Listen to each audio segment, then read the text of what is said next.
इस संदर्भ में वैज्ञानिकों, मनीषियों एवं भविष्यदर्शियों ने अपने अपने ढंग से अनुसंधान निष्कर्ष व आकलन प्रस्तुत किए हैं।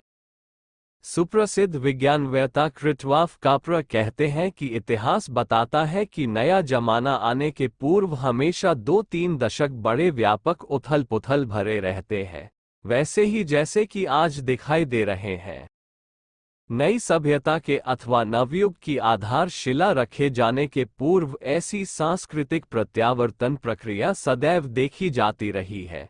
उनके अनुसार परिवर्तन की यह उथल पुथल हर बार पूर्व से ही आरंभ हुई है तथा स्टैटिक से डायनामिक अर्थात स्थिरता से सक्रियता की ओर उन्मुख हुई है। इसके लिए वे अर्नाल्ड टायनबी की बहुचर्चित पुस्तक ए स्टडी ऑफ हिस्ट्री का हवाला देते हैं, जिसमें उन्होंने पूर्व इतिहास व भावी संभावनाओं को बड़ी गहन समीक्षा प्रस्तुत की है। चुनौतियां मनुष्य समाज की हो या पर्यावरण की, समूचा विश्व उससे प्रभावित हुए बिना नहीं रहता। क्षेत्र विशेष में उठी वैचारिक क्रांति की लहरें वहीं तक सीमित नहीं रह जाती वरन व्यापक क्षेत्र में परिवर्तन की गतिशीलता बड़ी तेजी से लाती है। इन दिनों यही प्रक्रिया द्रुतगामिता के साथ चल रही है और आगामी 12-15 वर्षों में संपूर्ण विश्व मानव को अपनी लपेट में ले लेगी, ऐसी दाशून्य काप्रा की धारणा है। सही मायने में देखा जाए तो असंतुलन को मिटाने हेतु सक्रिय सृजन प्रयास गीताकार के यदा यदा ही धर्मस्य ग्लानिर्भवति वाले उद्घोष की ओर ही संकेत करती है। इसी प्रक्रिया को विभिन्न पाश्चात्य दार्शनिकों, वैज्ञानिक मनीषियों ने अपने अपने चिंतन के अनुरूप प्रस्तुत किया है और कहा है कि नवसृजन में एक ओर जहां ध्वंसात्मक गतिविधियां तीव्र होती दिखाई देती है, वहीं दूसरी ओर निर्माण की प्रक्रिया भी स्थायी रूप से चल रही होती है। प्रख्यात दार्शनिक हर्बर्ट स्पेंसर ने इसे विघटन एवं समन्वयीकरण का मिलाजुला रूप कहा है, तो हेगल ने इसे ही यूनिटी एवं डिसयूनिटी का संयुक्तीकरण माना है। इस प्रकार नवनिर्माण की सभी परिभाषाएं पूर्वात्य अध्यात्म के एक बिंदु पर आकर मिल जाती हैं। इंटरनेशनल कल्चरल फाउंडेशन के संस्थापक तथा द प्लेन ट्रूथ पत्रिका के प्रधान संपादक हर्बर्ट डब्ल्यू शून्य आर्मस्ट्रॉन्ग अपने मानवतावादी दृष्टिकोण के लिए विख्यात हैं। अपने प्रसिद्ध ग्रंथ द वंडरफुल वर्ल्ड टुमारो में मनुष्य के उज्ज्वल भविष्य की उनने जो परिकल्पना की है, उसके अनुसार 21वीं शताब्दी का आगमन ही नवयुग की सभ्यता का शुभारंभ माना जाएगा।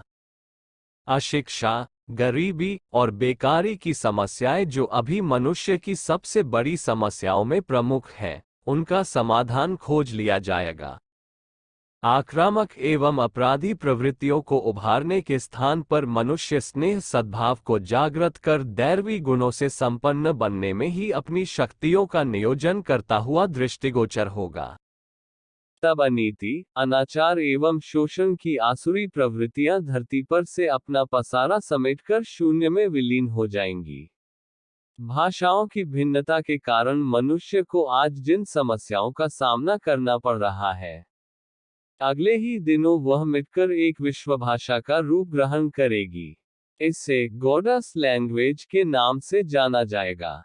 जिस भाषा के माध्यम से साहित्य, संगीत और कला को विधेयात्मक एवं सृजनात्मक दिशा प्रवाह मिले, इसी को मानव जाति हृदयंगम करेगी।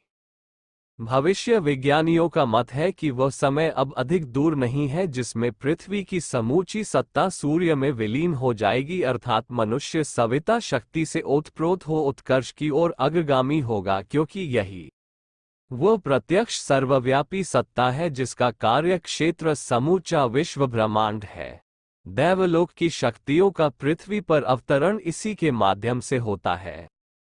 अगली पीढ़ी समझदारों की होगी। लंदन के दीर्घायुष्य अनुसंधान केंद्र तथा कैलिफोर्निया के दीर्घ जीवन अनुसंधानी संस्था के निर्देशक नाथान प्रिटिकिन ने अपनी खोजों के आधार पर 2 पुस्तकें प्रकाशित की हैं, एक लिव लॉन्गर नाउ, दूसरी the Pritikin program for diet and exercise. इन ग्रंथों में उनने इस बात पर विश्वास किया है कि मनुष्य की समझदारी वापस लौटेगी। वह स्वास्थ्य का महत्व समझेगा और उन आदतों को छोड़ देगा जिनके कारण उसे दुर्बलता, रुग्णता, असमय की वृद्धता और अकाल मृत्यु का शिकार बनना पड़ रहा है। बुरी आदतें मजेदारी के लिए अपनाई जाती है, किंतु आदमी इतना ना समझ सदा नहीं बना रह सकता कि मजेदारी के लिए अपनी स्थिरता और सत्ता को ही गंवा बैठे। वे विश्वास करते हैं कि समझदारी का जमाना वापस लौटने में अब देर नहीं है। ये कार्य करारी ठोकरें और भी जल्दी करने के लिए मजबूर करेगी। प्रिटेकेन ने 21वीं सदी का सुनहरा चित्र खींचा है और कल्पना की है कि आदमी अब की अपेक्षा भोजन की मात्रा आधी कर देगा, मांसाहार छोड़कर शाकभाजी मात्र पर निर्वाह करेगा। फलतः खाद्य संकट की समस्या सहज ही हल हो जाएगी और जितनी खाद्य सामग्री इन दिनों खपती है उतने में ही वर्तमान जनसंख्या दूनी हो जाने पर भी आहार संबंधी कोई संकट खड़ा न होगा। वे कहते हैं, तब बच्चों की तुलना में वृद्धों की समस्या सामने होगी। समझदार लोग कम बच्चे पैदा करेंगे किंतु दीर्घजीवी होने पर उन्हें अनेक वर्ष वयोवृद्ध स्थिति में गुजारने पड़ेंगे, इसलिए उन दिनों बाल कल्याण केंद्र वृद्धों की सुविधा जुटाने का काम करेंगे। इन दिए आदमी की जेब और काम क्रीड़ा के इर्द गिर्द केंद्रित दिखती है। अगली शताब्दी में इनकी हानियों को भली प्रकार समझ लिया जाएगा। तब लोग संगीत और कला की ओर मुड़ेंगे तथा खेल कूदों में रुचि लेंगे। आहार औषधि की तरह लिया जाएगा। कपड़ों की डिजाइनें और भोजनों की स्वाद भिन्नताएं जितनी अब दिखती है उनका सफाया हो जाएगा। लोग संग्रह की बात नहीं सोचेंगे वरन काम चलाओ साधनों पर ही संतोष करेंगे। इतना परिवर्तन होने से आदमी का खर्च चौथाई रह जाएगा और जिन लोगों को इन दिनों अहिर्निश फंसा रहना पड़ता है उनमें से किसी का भी महत्व न रह जाएगा। उन दिनों संतोषी सर्वदा सुखी की कहावत चरितार्थ होगी। डा शून्य चौमस के अनुसार प्रदूषण के कारण पिछड़े हुए वातावरण का दबाव अनेक प्राणी सहन न कर सकेंगे और उनकी जातियां इस धरती पर से उसी प्रकार लुप्त हो जाएंगी जैसे भूतकाल के महागज और महाश्री सूप डायनासोर्स परिस्थितियों के साथ तालमेल न बिठा पाने के कारण अपना अस्तित्व खो चुके हैं। इसी संदर्भ में वातावरण विशेषज्ञ वाल्डा का कहना है कि अगले दिनों आदमी समेत अन्य प्राणियों का समुदाय जहरीला हो जाएगा। ऐसी दशा में उसकी आकृति और प्रकृति में भी परिवर्तन होगा। फिर भी आदमी अब इतना समझदार हो गया है कि अपनी सत्ता किसी रूप में बनाए रहेगा और परिस्थितियों के साथ तालमेल बिठाने की बात इसी प्रकार खोज लेगा जैसा कि उसने विगत सहस्राब्दियों में अपने को बदला है। आध्यात्म पर आधारित नवयुग का साम्यवाद अंग्रेज राजनेता और दार्शनिक समूर ने अप पुस्तक यूटोपियो में वर्तमान समय में घट रही घटनाओं का सूक्ष्म दृष्टि से अवलोकन करते हुए भावी समाज की रूपरेखा बनाई है। उनका कहना है कि इन दिनों व्यक्ति अपने आप में इतना सिकुड़ता जा रहा है जिसके कारण वह पेंडुलम की तरह एक निर्धारित सीमा तक सिकुड़ कर रह जाएगा और जब असहाय घुटन बर्दाश्त न कर सकेगा तो अपने आप को विश्व मानवता के साथ जोड़ने के लिए बाध्य हो जाएगा। फलस्वरूप समानता एवं सहकारिता से खुशहाली आने की मान्यता क्रियान्वित होगी।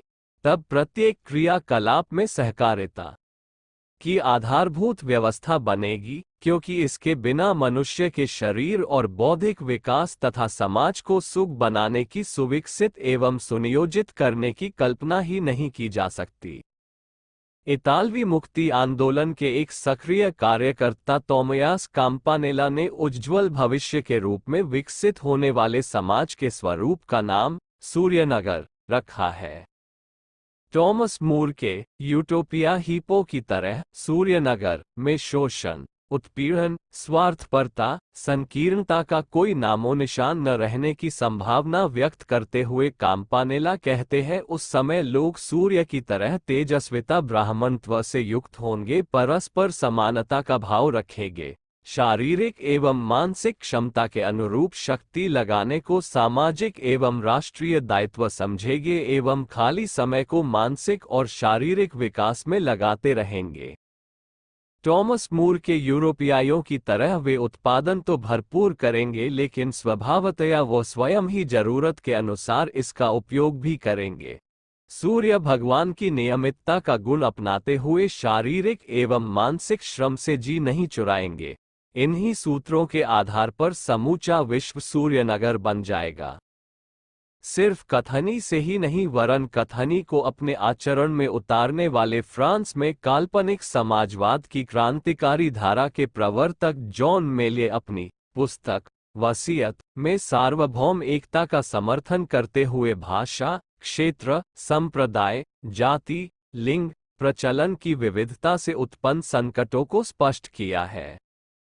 उन्होंने नए समाज के नियमों का एक प्रारूप तैयार किया है, जिसके आधार पर उनके अनुसार अब भव्य समाज की नव्य रचना होनी है।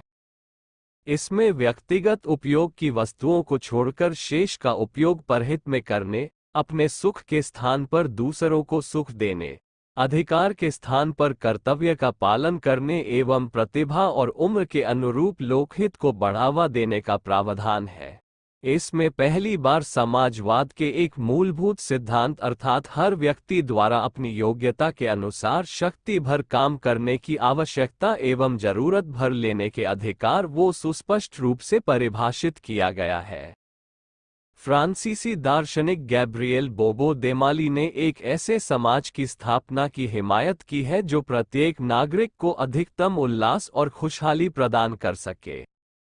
इस आधुनिक एवं आध्यात्मिक साम्यवाद के आधार पर बने समाज में हर व्यक्ति लोक कल्याण को बढ़ाने, अपने देशवासियों के प्रति आदर और ईमानदारी से भरी प्रतिस्पर्धा में भाग लेगा।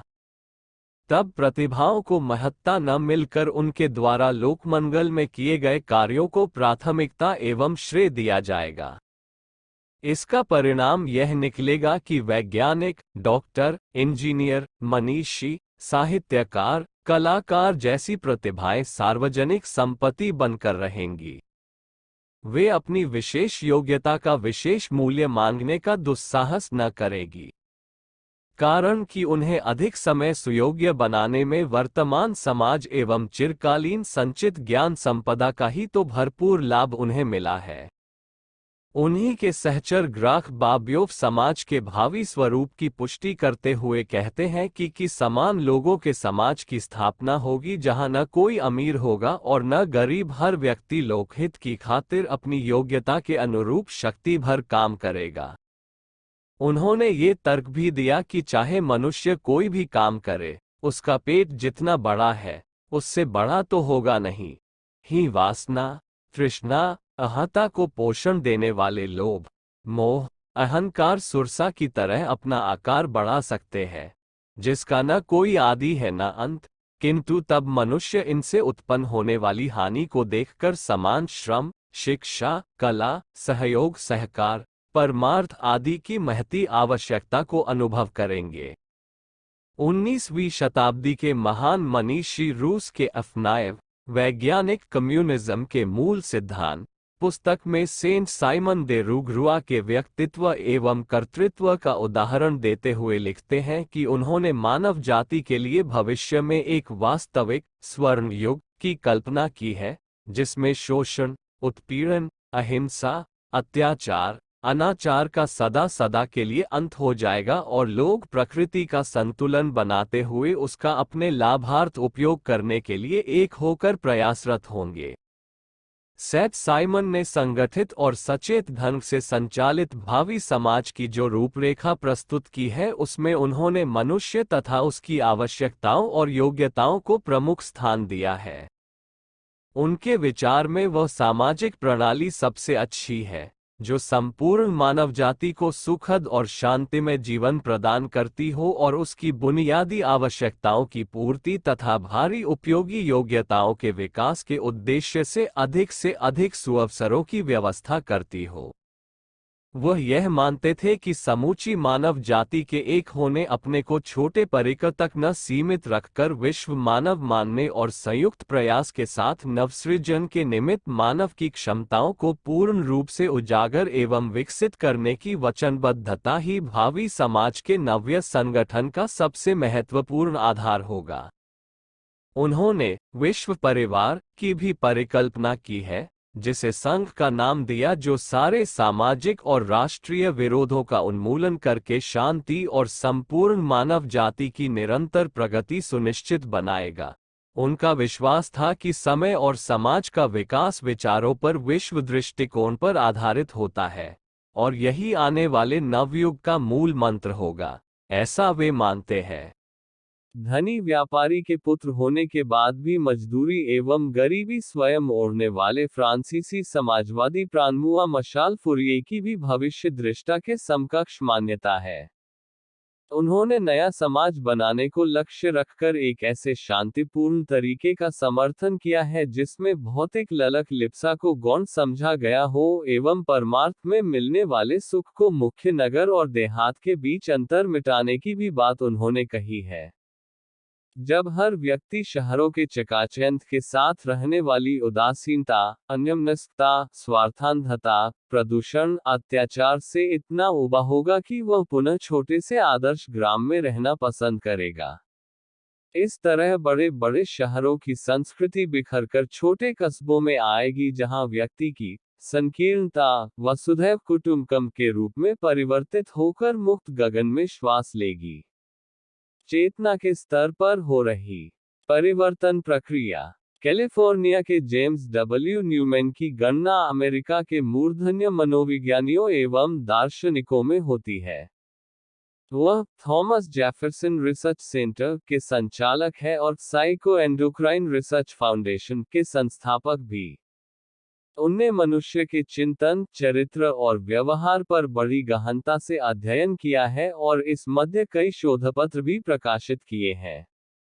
उनके अनुसंधान का मुख्य विषय रहा है मनुष्य का समय, स्वास्थ्य और उसका प्रभावशाली व्यक्तित्व।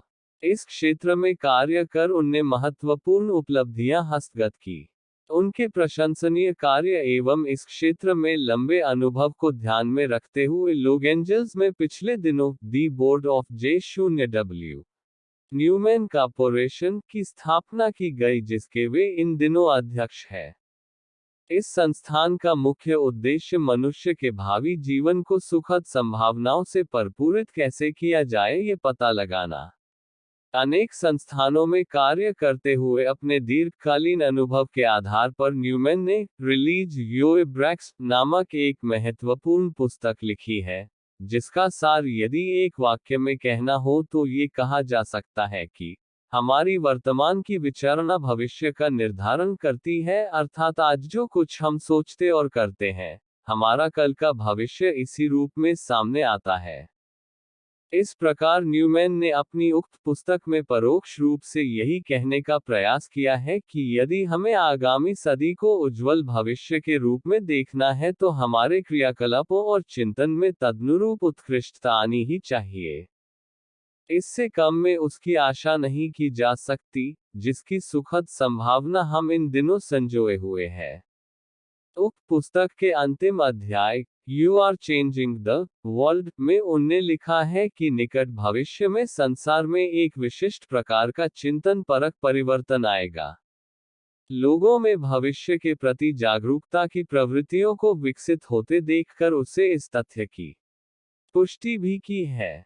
उनका कहना है कि मनुष्य में शारीरिक, मानसिक और भावनात्मक परिवर्तन की प्रक्रिया निरंतर चल रही है और उसमें विराम आने वाला नहीं। इसलिए यह मान्यता बना लेना गलत साबित होगा कि मनुष्य के जीवनक्रम में किसी भी प्रकार का परिवर्तन नहीं हो सकता।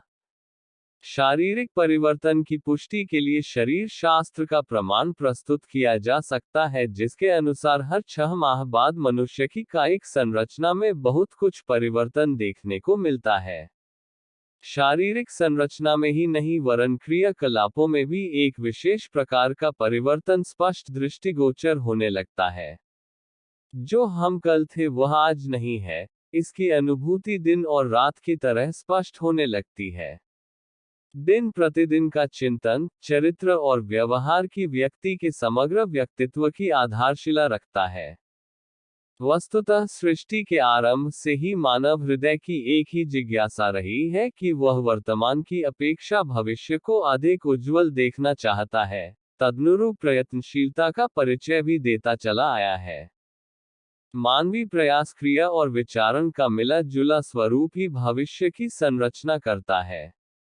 मनीषियों ने शारीरिक परिवर्तन की तुलना में मानवीय चिंतन एवं आचरण में परिवर्तन को अधिक महत्वपूर्ण बताया है, क्योंकि चिंतन के अनुरूप ही क्रिया को बल मिलता है। इस संदर्भ में न्यूमैन का कहना है कि आज हम जिस विशिष्ट काल से गुजर रहे हैं, उसमें मनुष्य के चिंतन की दिशाधारा में विशेष परिवर्तन हो रहा है। स्वार्थपरता और संकीर्णता की प्रवृत्तियां घटती मिटती जा रही है। परंपरावादी विचार शैली की अपेक्षा विवेक संगत मान्यता को अपनाने की उत्सुकता बढ़ी है। टाइम पर्सपेक्टिव की महत्ता लोगों के गले उतरने लगी है, जिसे समय संदर्श के नाम से जाना जाता है। उदाहरण के लिए मानवीय दृष्टिकोण को लिया जा सकता है, समय के साथ उसमें भी परिवर्तन होता है। एक उदाहरण प्रस्तुत कर वे लिखते हैं कि एक छोटा बालक कटोरा भर अवले सेम जेली बीन्स को खा जाता है, पर दूसरे दिन उसे पेट दर्द की शिकायत होने लगती है। गरिष्ठ पदार्थ की इतनी भारी मात्रा खाते समय उसके मस्तिष्क में यह विचार नहीं आया कि कल क्या होगा। इसे अपरिपक्व मस्तिष्क की अपरिपक्व निर्णय क्षमता ही समझी जाएगी, लेकिन वह मस्तिष्क परिपक्व होने पर उस भूल को कदापि नहीं दोहराता। कुछ ऐसा ही दृश्य इन दिनों दृष्टिगोचर होने लगता है। मद्यपान और नशीली दवाओं के दुष्परिणाम अब लोगों की समझ में आने लगे हैं और इसके विरोध में आवाजें उठने लगी है, जिसे देखकर यह कहा जा सकता है कि 21वीं शताब्दी में लोग इन दुष्प्रवृत्तियों को मिटाने में पूरी तरह सफल होंगे। जेम्स डब्ल्यू न्यूमैन का कहना है कि व्यक्ति के परिपक्व व्यक्तित्व का मूल्यांकन लंबे समय के अनुभव प्राप्त कर लेने के उपरांत ही किया जा सकता है। उसके सत्परिणामों की प्रभावशीलता का अनुमान भी तभी लगाया जा सकता है। आज के चिंतन और व्यवहार में जागरूकता और सजगता के माहौल को देखकर यही कहा जा सकता है कि शताब्दी के अंत तक लोगों के दृष्टिकोण में विधेयात्मकता का समावेश होना सुनिश्चित है। समय संदर्श टाइम पर्सपेक्टिव की तरह दूसरा अति प्रभावशाली घटक वातावरण के परिवर्तन का है। उनने इसे होल पर्सन सिस्टम के नाम से संबोधित किया है, अर्थात मनुष्य के समग्र व्यक्तित्व का निर्धारण वातावरण के अनुरूप ही होता है। उनके अनुसार लोगों में भावी संतति को सुयोग्य एवं सुशिक्षित बनाने का जो वातावरण आज विनिर्मित हो रहा है, निकट भविष्य में इसकी सार्थकता और भी अधिक बढ़ी चढ़ी होगी। संतानों में माता पिता एवं अभिभावकों के प्रति सम्मानजनक भावनाओं का विकास होगा, जिसके फलस्वरूप वृद्धावस्था का सुख सरलता से प्राप्त किया जा सकेगा। लोगों में समूहगत भावनाओं का विकास होगा। लार्जर फैमिली यानी परिवारों में बृहत्तर परिवार के प्रति टीम प्रिंट की भावना का उदय होगा। परस्पर सहयोग सहकार की प्रवृत्तियों को बल मिलेगा। वही नियम व्यवस्था कंपनी, क्लब, संघ, समुदाय, देवालयों, व्यापारिक संघों, राजनैतिक पार्टियों तथा सैनिक से लागू होगी। व्यक्तिगत स्वार्थों की अपेक्षा सामूहिक दी को ही वरीयता क्रम में आगे रखा जाएगा। उपवाद की प्रवृत्तियां रचनात्मक दिशा में आ मुड़ेगी। इंडिविजुअल पर्सनैलिटी की अपेक्षा ग्रुप पर्सनैलिटी की महत्ता को ही अंगीकार किया जाएगा। न्यूमैन ने नए युग की संभावना व्यक्त करते हुए बताया है कि तब लोगों की सूझबूझ इस स्तर तक बढ़ जाएगी कि अपने ज्ञान का सदुपयोग रचनात्मक दिशा में ही कर सकेंगे। मनुष्य की इस नई बिरादरी को एपी के नाम से उन्होंने अति किया है, जिसका अभिप्राय समूहगत चेतना के विकास से होता है। संसार की 1/4 जनशक्ति 20वीं शताब्दी के अंत तक विचारधारा के अनुरूप अपने क्रियाकलापों का निर्धारण करने लगेगी। 21वीं शताब्दी में उत्कृष्ट चिंतन और आदर्श व्यवहार की कल्पना हर व्यक्ति के गले उतरने लगेगी। इस प्रकार न्यूमैन ने अपनी उक्त पुस्तक में तर्क और तथ्य के आधार पर यही सिद्ध करने का प्रयास किया है कि आगामी समय में परिवर्तन अवश्यंभावी है। इसी बात को आज विश्व के जाने माने भविष्य दृष्टा, ज्योतिर्विद, भविष्य विज्ञानी अपने अपने ढंग से कह रहे हैं और यह आशा व्यक्त कर रहे हैं कि आने वाली सदी हर प्रकार से उज्जवल भविष्य की संभावनाएं अपने में संजोए हुए है। अभी हमें उनकी भविष्यवाणियों की धुंधली छटा ही दृष्टिगोचर हो रही है। आगामी शताब्दी में कोहरे के छट जाने से दृश्य यदि और अधिक सुस्पष्ट हो जाए, तो कोई आश्चर्य नहीं माना जाना चाहिए। अगले दिनों विश्व का नेतृत्व भारत ही करेगा। सभी यह चाहते हैं कि परिस्थितियां सुख शांति से भरी पूरी हो। धरती पर स्वर्ग का अवतरण पुरातन कालीन वह कल्पना है जिसे साकार करने का सपना हर भावशील बुद्धिजीवी इन दिनों देख रहा है। सारे विश्व के समझदार कहे जाने वाले विज्ञजनों की निगाहें भविष्य पर टिकी हुई है। वे ऐसी दुनिया की कल्पना कर रहे हैं जिसमें युद्ध, पारस्परिक द्वेष, संप्रदाय जन कलह एवं नैतिक मूल्यों के प्रति बढ़ती अनास्था को कोई स्थान न हो। तीसरी दुनिया के राष्ट्र तो अपनी वर्तमान की समस्याओं में इतने उलझे हैं कि उनके पास भविष्य के विषय में न सोचने का समय है, न सुविधाएं। फिर भी छुटपुट प्रयास व्यवस्था तंत्र एवं धर्मतन्य दोनों ही गंवों से चलते रहे हैं। लेकिन पश्चिम जगत ने भविष्य के बारे में काफी कुछ सोचा है, योजनाएं बनाई है एवं सन 2000 की एक झांकी देने का प्रयास किया है। इससे यह आभास होता है कि यदि प्रगति की वर्तमान तेज दौड़ यथावत रही तो भविष्य कैसा होगा। इस विज्ञान को, जिसमें सांख्यिकीय गणनाओं एवं उपलब्ध तथा संभावित आंकड़ों के आधार पर चिंतन किया जाता है, फ्यूचरोलॉजी भविष्य विज्ञान नाम दिया गया है, जो पिछले एक दशक मात्र की ही उत्पत्ति है। यूटोपिया एक इसी प्रकार को विद्या है जिसमें वैज्ञानिक कल्प करते हैं, जो उपलब्ध तथ्यों को मूल आधार बनाकर की जाती है। सड़ा हुआ अत्र यदि संभाल कर रखा जाए तो विष का रूप ले लेता है। उपलब्ध सुख सुविधा के साधन दुरुपयोग करने पर संकट का स्वरूप ले लेते हैं। समृद्धि तंत्र, जिसमें खाद्य व्यवस्था, जनसंख्या एवं स्वास्थ्य, उत्पादन उपभोग व्यवस्था, ऊर्जा, शिक्षा जैसी सार्वजनीन व्यवस्थाएं सन्निहित हैं, एक इसी आधार पर टिका है, जिसे प्लानिंग योजना कहा जाता है। यदि दूरदर्शितापूर्ण संवर्धन और सदुपयोग निर्वाह के साधनों का न किया गया तो ये ही साधन भस्मासुर का रूप धारण करके विश्व को नष्ट कर डालेंगे। भविष्यविद इसलिए समय समय पर मिल बैठकर विचार करते हैं एवं स्वर्णिम युग लाने के सही उपाय आंकड़े के आधार पर सुझाते। पिछले दिनों 3 प्रख्यात अमरीकी चिंतक जिन्होंने इस विषय पर कई पुस्तकें लिखी है, परस्पर मिलकर बैठे एवं उन्होंने अपने अध्ययन, चिंतन व अनुमान के आधार पर बताया कि विश्व का भविष्य उज्जवल है। दुनिया कहाँ जा रही है, इस शीर्षक से फिल्म बना रहे अमरीकी टेलीविजन संवाददाता केल्विन सैंडर्स ने शून्य मागरमीड अब स्वर्गीय हरमन कॉन एवं विलियम टॉमसन से साक्षात्कार लिया। स्पॉन पत्रिका अप्रैल 1979 में प्रकाशित इस विचार मंथन पर सारे विश्व के बुद्धिजीवियों का ध्यान गया है। वस्तुतः अभी तक जिन जिन बुद्धिजीवियों ने अपना चिंतन दिया है, ये निषेधात्मक ही रहा है। इन तीनों भविष्यविदों ने आशावादी दृष्टिकोण से कई पुस्तकें भी लिखी है व बताया कि समृद्धि तंत्र अपना रास्ता बदलने में पूरी तरह से समर्थ है। उसे सही चिंतन देने वाले मनीषी भी विश्व में हैं जो तीसरी दुनिया, जिसमें भारत भी शामिल है, से उदित होकर एक स्वर्णिम युग अगले 20 वर्षों में लाकर दिखाएंगे। स्व 0-0 मारिटमोड American museum of natural history की अध्यक्षा रहीं। नृतत्व विज्ञान पर उनका गहरा अध्ययन था एवं उन्होंने coming of an age, culture and commitment, a study of generation gap नामक बेस्टसेलर पुस्तकें लिखी। Shri Herman Kahn Hudson Institute के निदेशक हैं एवं वर्ष 2000 तक आगामी 200 साल नामक पुस्तकों से काफी खपती पा चुके हैं। भविष्य विज्ञान के तीसरे विशेषज्ञ विलियम डूरविन थॉमसन ने at the edge of history darkness and scattered life एवं एसेज ऑन फ्यूचर नामक पुस्तकें लिखी है।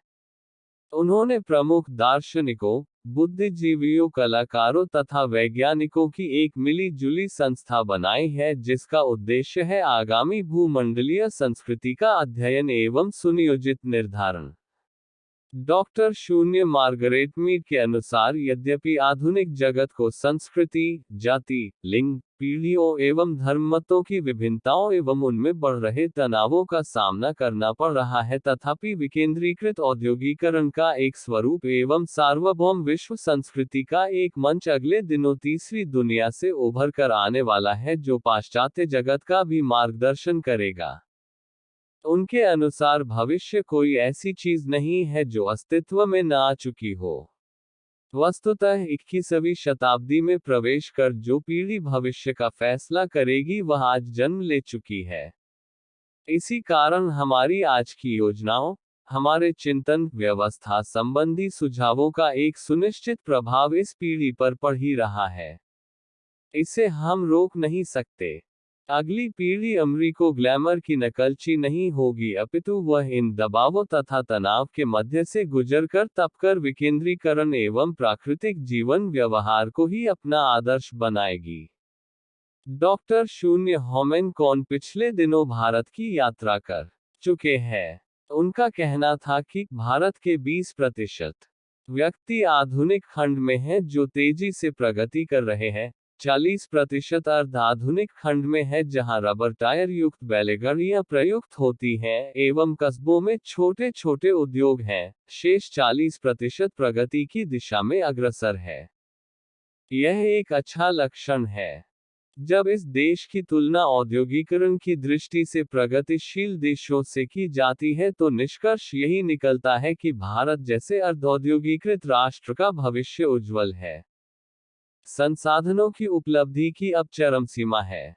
आज पश्चिमी देशों में तकनीकी ध्वंसकारी एवं आक्रामक होने की स्थिति में आ गई है।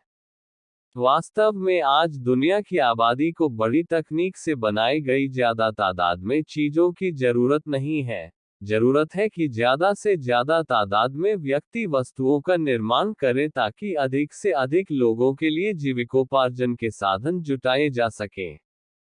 इस प्रकार के गांधीवादी अर्थशास्त्र की वे वकालत करते हैं। वह कहते हैं, मेरे अपने हिसाब से आप भारतीय काफी अच्छी प्रगति कर रहे हैं।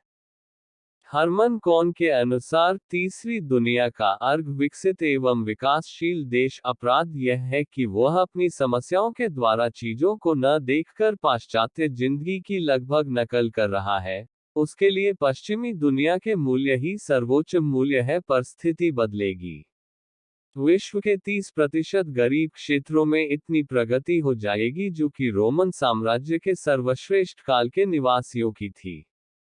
डॉक्टर शून्य थॉमसन के अनुसार अगले दिनों खाद्यात्रों एवं भौतिक साधनों की विपुलता पर नहीं, मानवीय चेतना की संपूर्ण क्रांति पर एक विचार पूर्व से उठकर आएगा। मानवीय संस्कृति के विकास की दृष्टि से, आदर्शों की दृष्टि से एवं सारे विश्व के लिए भूतकाल में रही उसकी भूमिका की दृष्टि से भारत ही विश्व संस्कृति का नेतृत्व करेगा। टायन बी को उद्धृत करते हुए वे कहते हैं कि पश्चिम के भौतिकवाद का पूर्व के अध्यात्मवाद से सांस्कृतिक सामंजस्य एक भविष्यवाणी है जो निश्चिततः सत्य होकर रहेगी। पूर्व के अध्यात्मवादी भौतिकता से समन्वित एक संस्कृति का विकास अगले दिनों इस प्रकार करेंगे जिससे समग्र विश्व संस्कृति का एक उत्कृष्टतम उदारवादी स्वरूप उभर कर आएगा।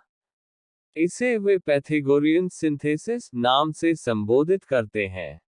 जिस प्रकार विज्ञान के क्षेत्र में पिछले 3 दशकों में अभूतपूर्व क्रांति आई है, कुछ उससे अधिक हो सांस्कृतिक एवं आध्यात्मिक क्षेत्र में परिवर्तन संभावित है। ऐसी कल्पना थॉमसन ने वर्तमान परिस्थितियों के आधार पर की है। अमेरिका में अर्थ विशेषज्ञों में प्रथम पंक्ति में गिने जाने वाले लिंडन एच लायच एवं अन्य अमेरिकी विशेषज्ञों का कंप्यूटर अध्ययन के आधार पर यह अनुमान है कि वर्तमान औद्योगिकरण की व्यवस्था आणविक ऊर्जा के सदुपयोग एवं तकनीकी ज्ञान की दृष्टि से प्रखर बुद्धिजीवियों की प्रचुरता के कारण भारत अगले 40 वर्षों में सुपर पावर की श्रेणी में आ जाएगा और अमेरिका एवं रशिया से भी पहले उसका नाम होगा। प्रकारांतर से यह श्री होमेनकॉन के कथन की ही पुष्टि है। इस कंप्यूटर प्रोग्राम का नाम था -1980। 2020 तक भारत का औद्योगिकरण पिछड़े देश से 40 वर्ष में विकसित देश के रूप में रूपांतरण। अगस्त 1980 के अंतिम सप्ताह में P0T0I को दी गई एक भेंट में श्री लोराच ने भारत के भविष्य को उज्जवल बताया व कहा कि अपने सांस्कृतिक गरिमा एवं आध्यात्मिक परंपरा के कारण भारत सारे विश्व का नेतृत्व करने की स्थिति में आ चुका है। वर्तमान राजनीतिक एवं आर्थिक हलचलों से किसी को आशंकित नहीं होना चाहिए। स्टेट्समैन 8 सितंबर 1980। इसका मूल कारण स्पष्ट करते हुए वे कहते हैं कि तकनीकी ज्ञान की दृष्टि से इस समय सर्वाधिक संपन्न भारतवर्ष है। यदि उसकी मूर्धन्य प्रतिभाएं अपने कार्य क्षेत्र की परिधि को पूरे देश में फैला दें, ग्रामीण क्षेत्रों में उपलब्ध उत्पादन में समर्थ संसाधने का उचित उपयोग कर ले तथा अनियोजित व्यवस्था से होने वाले अपव्यय को रोकने में सहायता देने लगे तो न केवल भारत प्रथम श्रेणी के राष्ट्र की गिनती में होगा वस्तु वह सारे विश्व को दिशा दे सकने में समर्थ हो सकेगा। ऐसा अनुमान है कि सन 2020 तक भारत को श्रमिकों की कुल संख्या 23 एवं 24 करोड़ के बीच होगी जो कि अमेरिका, रशिया, पूर्व एवं पश्चिम यूरोप की सम्मिलित श्रमिक से अधिक ही होगी।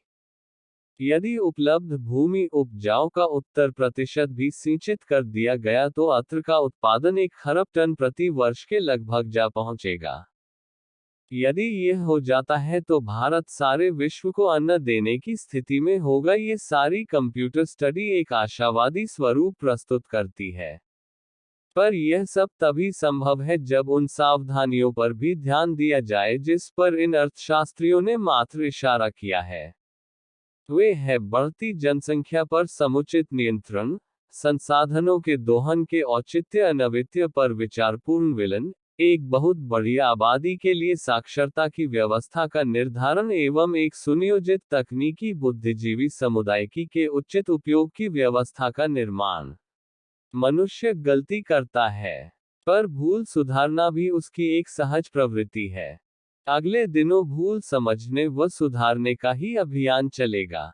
इस बात को भविष्यवेता कह रहे हैं, ग्रहगणित वाले ज्योतिषी भी यही कह रहे हैं, वैज्ञानिक फ्यूचरोलॉजिस्ट कह रहे हैं तथा कंप्यूटर तक ऐसी संभावनाएं दे रहा है। अगले दिनों भोगवादी नास्तिकता की पर बुद्धिवाद को उन दिग्गजों द्वारा नाको चने चढ़ाने को विवश किया जाएगा जो ऐसे ही विपत्ति के समय पर अवतरित होते रहे हैं। अपना देश बनेगा सारी दुनिया का सरताज। टाइम पत्रिका के 3 अप्रैल 1989 के अग्रलेख में आयुध बल की दृष्टि से भारत को अभी विश्व में रूस, चीन, अमेरिका के बाद चौथे नंबर पर मानते हुए लेखक श्री रॉस 0H0 मुनरो लिखते हैं कि राष्ट्र के प्रति समर्पण की भावना अपनी सांस्कृतिक विरासत, आध्यात्मिकता की गहरी जड़ें तथा वैज्ञानिक मरीषा समुदाय की प्रखर मेधा शक्ति भारत को निश्चित ही मात्र महाद्वीप की नहीं विश्व मात्र की एक महाशक्ति बनाकर रहेंगे। उनका कथन अनेकानेक तथ्यों पर आधारित है जो उनने अपने लेख में साक्षी रूप में प्रस्तुत किए हैं। वे कहते हैं कि अभी तक सांप व साधुओं, मच्छर व मलेरिया का देश माना जाने वाला भारतवर्ष सोया पड़ा था किंतु ये दैत्य जाग उठा है। गत 2 शताब्दियों में जन्मे महापुरुषों ने जन चेतना को प्रचंड रूप से उभारा है एवं 80 करोड़ से भी अधिक की आबादी की दृष्टि से विश्व की दूसरे नंबर की लोकशक्ति अगले दिनों अपने कर्तृत्वों से एक जन जयंती कर दिखाएगी। ये सुनिश्चित बना दिया है। वस्तुतः भारत का आकलन एक उभरती हुई महाशक्ति के रूप में किए जाने की मांग पाश्चात्य देशों के बुद्धिजीवी वर्ग के मध्य से हो उठी है। वे भारत को अपनी आशा का उज्जवल भविष्य का केंद्र बिंदु मानते हैं। वे कहते हैं कि पश्चिम जगत इस समय क्राइसिस ऑफ आइडियाज वैचारिक संकट से गुजर रहा है।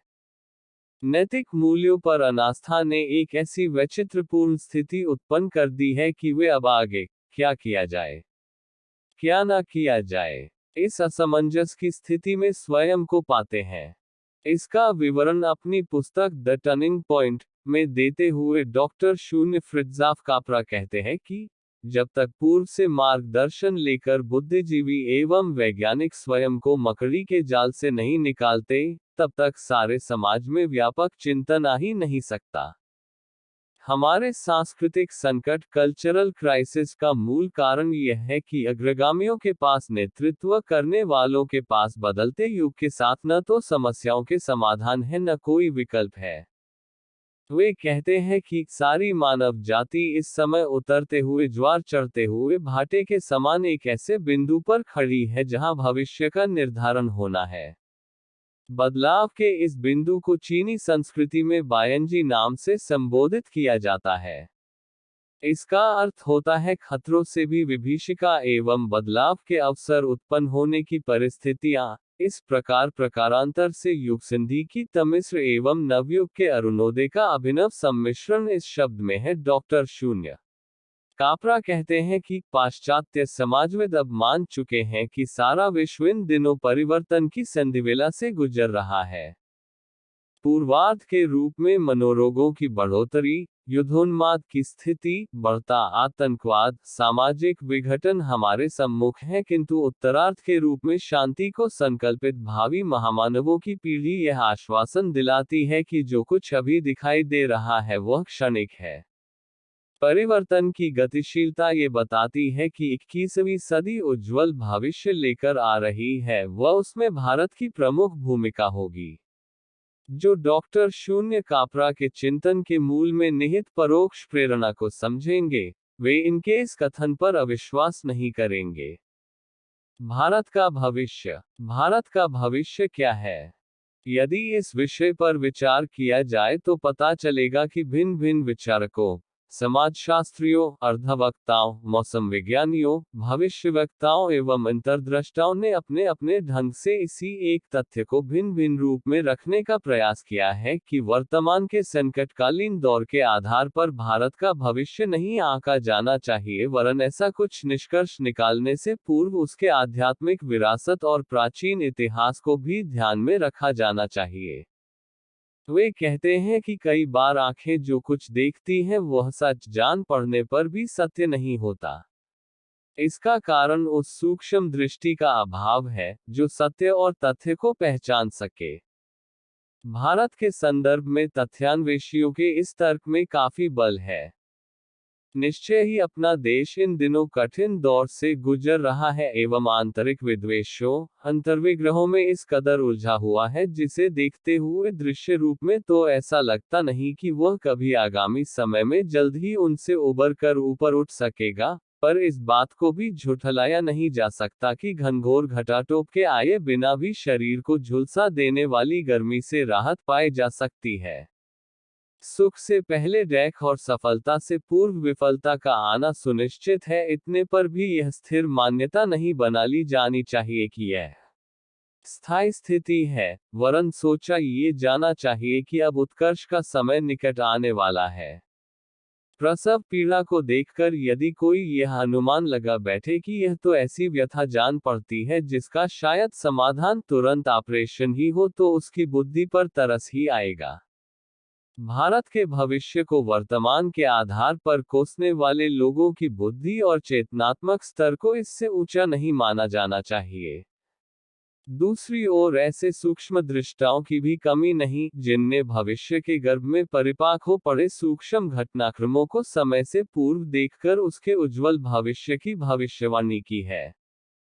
ऐसे ही एक दृष्टा हुए हैं मैकयार्ज बंडी। उन्होंने जॉन गुलर की पुस्तक रिट्रीट फ्रॉम ड्रग्सडे की समीक्षा करते हुए अपना मंतव्य प्रकट किया है कि रोमन साम्राज्य के उपरांत यही सबसे ऐसी लंबी अवधि है जब इस विश्वव्यापी तनाव शैथिल्य देतांते की स्थिति देख रहे हैं। वे लिखते हैं कि मानव जाति ने इस बात को भलीभांति समझ लिया है कि युद्ध ही सृष्टि और उसकी उन्नति का सबसे बड़ा शत्रु है, अतः अब विश्व को शांति की आवश्यकता है। वे बलपूर्वक अपनी बात को स्वीकारते हुए कहते हैं कि मेरी अंतर्दृष्टि यह स्पष्ट देख रही है कि संसार में अब कोई हिटलर, मुसोलिनी या अन्य कोई एंटी क्राइस्ट अथवा कोई साम्राज्यवादी एम्पायर जन्म नहीं लेगा। यदि जन्म लिया भी तो वह करुणा का सागर कोई एक महामानव होगा जिसका लक्ष्य विनाश नहीं, विकास, घृणा नहीं, विश्व बंधुत्व होगा। और यह महामानव भारत ही पैदा कर सकता है, क्योंकि उसकी सांस्कृतिक विरासत और आध्यात्मिक दृष्टि इतनी व्यापक और गहराई लिए हुए है कि इससे कम में विश्व शांति और उज्जवल भविष्य की बात करना आकाश कुसुम खिलाने जैसा सिद्ध होगा। सन 1989 की टाइम मैगजीन में इसी आशय का मंतव्य प्रकट करते हुए एक निबंध प्रकाशित हुआ है, जिसका शीर्षक है सुपर इंडिया। इसके लेखक S0H0 मुनरो लिखते हैं कि यूं तो पश्चिम में भारत की छवि एक अंधविश्वासी, रूढ़िवादी देश के रूप में हो, पर अब इसे इस प्रकार की संज्ञाओं द्वारा देर तक उपेक्षित नहीं रखा जा सकता, क्योंकि इसी भारत से एक ऐसे महाभारत, विशाल भारत का उदय होने जा रहा है जिसकी आध्यात्मिक शक्ति देखते देखते समस्त विश्व को अपना अंशदायी बनाने जा रही है। भारत विश्व की अगुवाई करेगा। हरमन कौन, मार्गरेट मीड, दुनिया कहाँ जा रही है, इस शीर्षक से फिल्म बना रहे अमेरिकन टेलीविजन संवाददाता केल्विन सैंडर्स ने डा. मार्गरेट मीड, अब स्वर्गीय हरमन कौन एवं विलियम थॉमसन का इंटरव्यू कुछ वर्ष पूर्व लिया था। USIS द्वारा प्रकाशित पत्रिका मन में छपे इस साक्षात्कार में American museum of natural history की अध्यक्षा, नृतत्व विज्ञानी स्व. मार्गरेट मीड तथा हडसन फ्यूचरोलॉजी इंस्टीट्यूट के निदेशक हरमन कौन ने यह आशावादी भविष्यवाणी की कि निश्चित तृतीय विश्व का भविष्य उज्जवल है। उसे अंततः पूरी मानव जाति का नेतृत्व जो करना है। उनका कहना था कि 21वीं शताब्दी में प्रवेश कर जो पीढ़ी भविष्य का फैसला करेगी, वह भारत, जापान व चीन में जन्म ले चुकी है। इन तीनों देशों का अगुवा भारत होगा एवं ये राष्ट्र पाश्चात्य देशों की अनाव भरी, ग्लैमर भरी दुनिया से विश्व मानवता को उबारकर विकेंद्रीकृत प्राकृतिक जीवन व्यवहार की नीति संबंधी मार्गदर्शन करेगा। वे कहते हैं कि हमारी भविष्यवाणी तीर तुक का नहीं, आंकड़ों व वर्तमान की गतिविधियों पर आधारित है। हरमन कौन का मत था कि गांधीवादी अर्धश्वास ही अगले दिनों विश्व की अर्थ संबंधी आचार संहिता बनेगा। पूर्व की अध्यात्म प्रधान भौतिकता से समन्वित एक समग्र विश्व संस्कृति का अगले एक दशक में विकास वे एक सुनिश्चित संभावना कहते हैं। इसे उनने पैथागोरियन सिंथेसिस नाम दिया है। भारत विश्व का मार्गदर्शन करेगा। इस शीर्षक से एक समाचार पिछले दिनों समाचार पत्रों में छपा था, जिसमें अमेरिका में बसे भारतीय आर्थिक विशेषज्ञ श्री खीबत्रा ने कहा था कि 21वीं सदी में विश्व का नेतृत्व भारत करेगा। उनका मत है कि पूंजी का अनियंत्रित निवेश पाश्चात्य देशों की आर्थिक व्यवस्था को ले डूबेगा एवं ये में डिप्रेशन ऑफ 1990 के रूप में अगले 2 वर्षों में सामने आएगा। साथ ही उनने ये भी कहा है कि आर्थिकी की प्रोग्रेसिव यूटिलाइजेशन थ्योरी के अनुसार भारत अपने संसाधनों का सुनियोजित उपयोग करते हुए विश्व की आर्थिक मंडियों का नियंत्रण अपने हाथ में ले लेगा एवं इस सदी के अंत तक एक महाशक्ति के रूप में उभर कर सामने आएगा। इसका मूल आधार होगा भारत की आध्यात्मिक विरासत तथा बड़ी संख्या में उपलब्ध सुनियोजित बुद्धि कौशल। यह एक सुविदित तथ्य है कि श्री बत्रा की सभी भविष्यवाणियों को विश्व भर में बड़ी गंभीरता से लिया जाता है, क्योंकि वे सांख्यिकी एवं अर्थशास्त्र के तर्कसम्मत सिद्धांतों पर आधारित होती हैं। भारत एक उभरती हुई महाशक्ति। टाइम पत्रिका 3 अप्रैल 1989। टाइम पत्रिका को विश्वभर में एक प्रामाणिक न्यूज मैगजीन के रूप में मान्यता प्राप्त है। शीघ्र ही अपने 100 वर्ष पूरे करने जा रही यह पत्रिका अंतर्राष्ट्रीय घटनाओं का विहंगावलोकन कर एक संतुलित, निष्पक्ष विवेचना प्रस्तुत कर उनके भविष्य पर प्रभावों का भी विश्लेषण करती है। अभी पिछले दिनों ही 3 अप्रैल को प्रकाशित इसका अंक भारत पर विवेचना लिए हुए आया है व इसने मुख्य शीर्षक दिया है, super India, the next military power. पिछले कुछ वर्षों में भारतवर्ष इतनी तेजी से एक महाशक्ति के रूप में उभर कर आया है कि अब रूस, चीन, अमेरिका, फ्रांस जैसी महाशक्तियां इसकी उपेक्षा नहीं कर सकती। सियाचिन ग्लेशियर पर पाकिस्तान को पीछे धकेलना, श्रीलंका में प्रवेश कर आतंक से मुक्ति दिलाना, मालदीव में हुई क्रांति को निरस्त कर अब्दुल-गयूम की सरकार को पुनः प्रतिष्ठित कर देना इस महाशक्ति की इस चेतावनी का द्योतक है कि अब भारत को अविकसित पिछड़ा कहकर उपेक्षित नहीं किया जा सकता। भारत सैन्य शक्ति के आधार पर अब विश्व में चौथे नंबर पर है, क्रमशः सोवियत रूस 50 लाख, चीन 32 लाख, अमेरिका 29 लाख। इसके बाद भारत है जिसके पास 14 लाख प्रशिक्षित सुसज्जित सैन्य शक्ति है। वे कहते हैं कि प्रमुख यह नहीं कि संख्या बल के आधार पर भारत को महाशक्ति माना जाए, बल्कि प्रधानता इस तथ्य को दी जानी चाहिए कि पूरे विश्व में हर 6 व्यक्ति के पीछे एक भारतीय है। चिकित्सा, सेना, इंजीनियरिंग, अंतरिक्ष विज्ञान, हर क्षेत्र में भारतीय ही भारत में या विदेशों में अपनी कुशाग्र बुद्धि के कारण भारत अभी भी विश्व का सबसे बड़ा लोकतंत्र है। अपनी आंतरिक समस्याओं से जूझते हुए भी उसने खाद्यान्न उत्पन्न, उपकरणों के निर्यात तथा स्वावलंबन के क्षेत्र में गत 2 दशकों में महत्वपूर्ण प्रगति की है।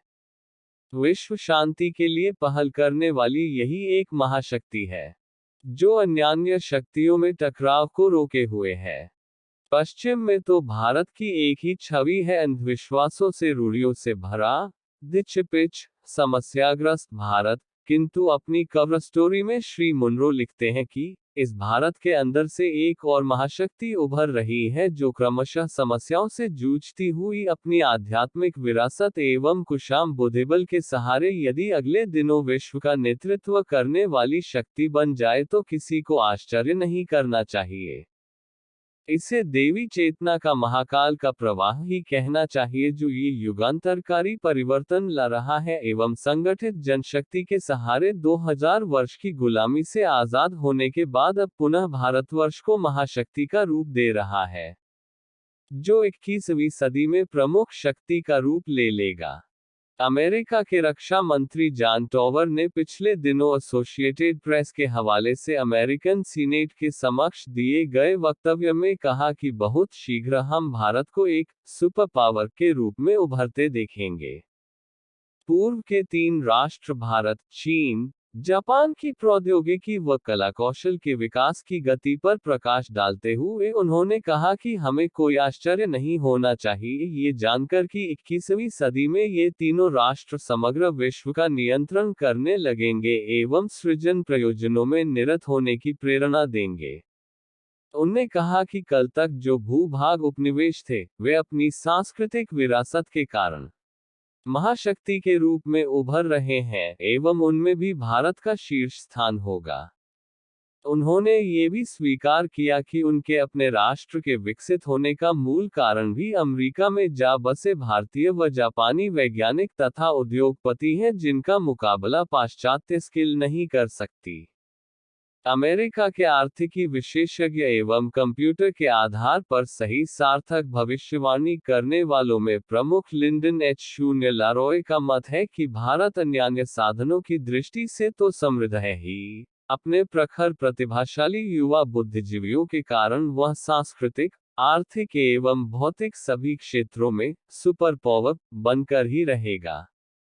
इस अवधि को उन्हें 1995 से 2005 के मध्य बताते हुए P0T0I को दी हुई एक भेंटवार्ता में कहा कि अगले कुछ वर्षों की राजनैतिक उथल-पुथल के बाद अध्यात्म शक्ति संपन्न तेजस्वी भारतवासी क्रमशः एशिया एवं फिर सारे विश्व की महाशक्तियों का अगुवा बनकर उन्हें मार्गदर्शन देंगे। 12 दिसंबर 1988 की न्यूज़वीक पत्रिका के अंक में डॉ. हेनरी किसिंगर का एक वक्तव्य छपा है। जिसमें उनने यह मंतव्य व्यक्त किया है कि इस सदी के अंत तक भारतवर्ष अंतर्राष्ट्रीय क्षेत्र में एक ऐसी महान शक्ति के रूप में उभर कर आएगा जिसके जिम्मे वे सारे दायित्व होंगे जो इन दिनों अमेरिका पूरे विश्व के लिए निभा रहा है। पूरे मध्य व पूर्व एशिया में उभरती इस शक्ति के अस्तित्व व अंततः नेतृत्व को सभी को स्वीकारना ही पड़ेगा।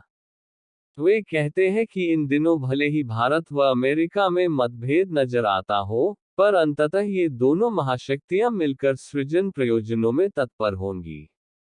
डा. शून्य कीसिंगर हार्वर्ड विश्वविद्यालय के प्रख्यात प्रवक्ता, अमेरिका के भूतपूर्व विदेश मंत्री रहे हैं एवं अंतर्राष्ट्रीय मामलों पर उच्च कोटि के विशेषज्ञ माने जाते हैं। 21वीं सदी की रूपरेखा आजकल विज्ञान की एक नई शाखा का विकास हुआ है, फ्यूचरोलॉजी भविष्य विज्ञान, जिसके आधार पर वर्तमान की परिस्थितियों का अध्ययन विश्लेषण कर भविष्य का अनुमान लगाया जाता है। यह सही है कि वर्तमान के आधार पर भविष्य का थोड़ा बहुत अनुमान लगाया जा सकता है। कोई व्यक्ति यदि आज बुरे कार्य में संलग्न हो तो उसे देखकर ये तर्क दिया जा सकता है उसका आने वाला समय खराब होगा, पर अनुमान गलत भी हो जाता है। समय से यदि वह अपनी गलतियों को सुधार ले तो उसका भविष्य ऐसा बनता है जिस पर प्रसन्नता व्यक्त की जा सके। कुछ ऐसे ही विचार आने वाले समय के बारे में प्रकट किए हैं न्यूयॉर्क, अमेरिका के हडसन इंस्टीट्यूट के भविष्य विज्ञानियों ने।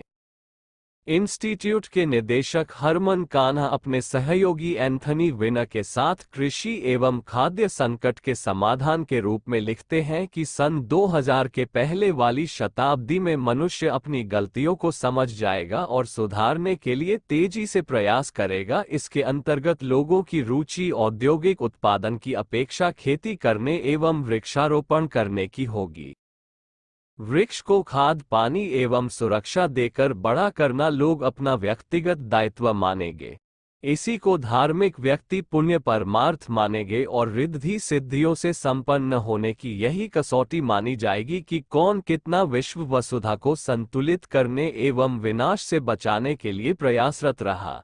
अनेकों संश्लेषित खाद्य पदार्थों एवं पेय पदार्थों का विकास होगा जो मूलतः प्राकृतिक पदार्थ रहेंगे। आज के उद्योगों के विकल्प में मनुष्य ऐसी विद्या खोजने में समर्थ हो जाएगा जिसका कोई भी विनाशकारी परिणाम उत्पन्न न हो।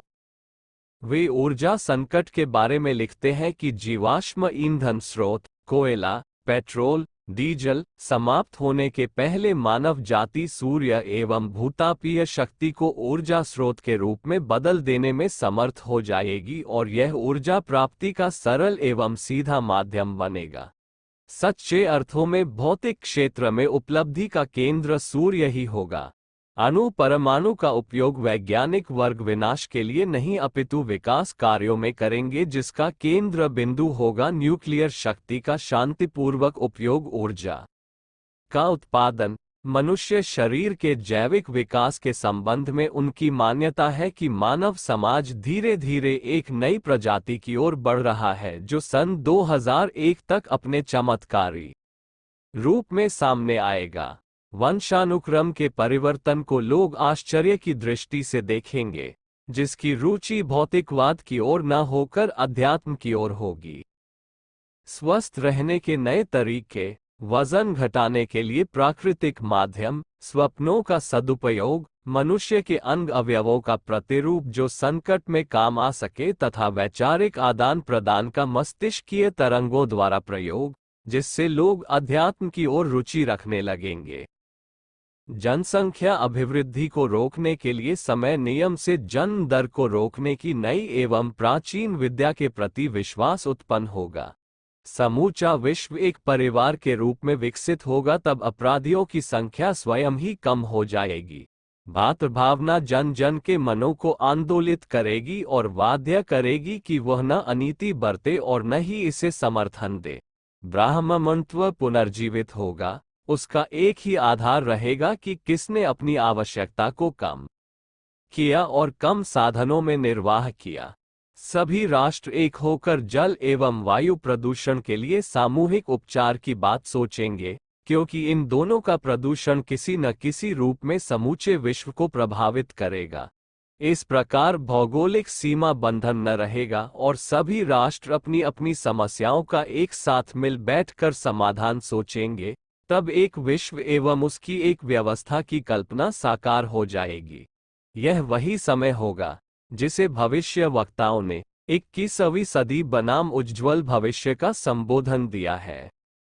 21वीं सदी का सार्वजनीन वाहन साइकिल आज विश्व के लगभग 40% ऊर्जा स्रोत यातायात के संचालन में ही खर्च हो जाते हैं। प्रतिदिन 2 करोड़ बैरल से भी अधिक ईंधन इसी क्षेत्र में खप जाता है। तेल के भंडार सीमित हैं।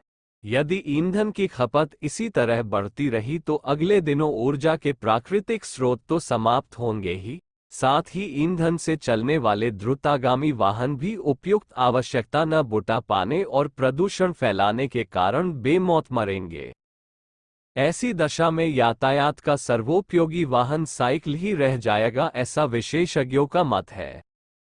वाशिंगटन स्थित वर्ल्ड वॉच इंस्टीट्यूट नामक अनुसंधान संस्थान के वैज्ञानिकों विशेषज्ञों ने अपने एक व्यापक अध्ययन में यातायात के लिए साइकिल को सबसे उपयुक्त वाहन बतलाया है।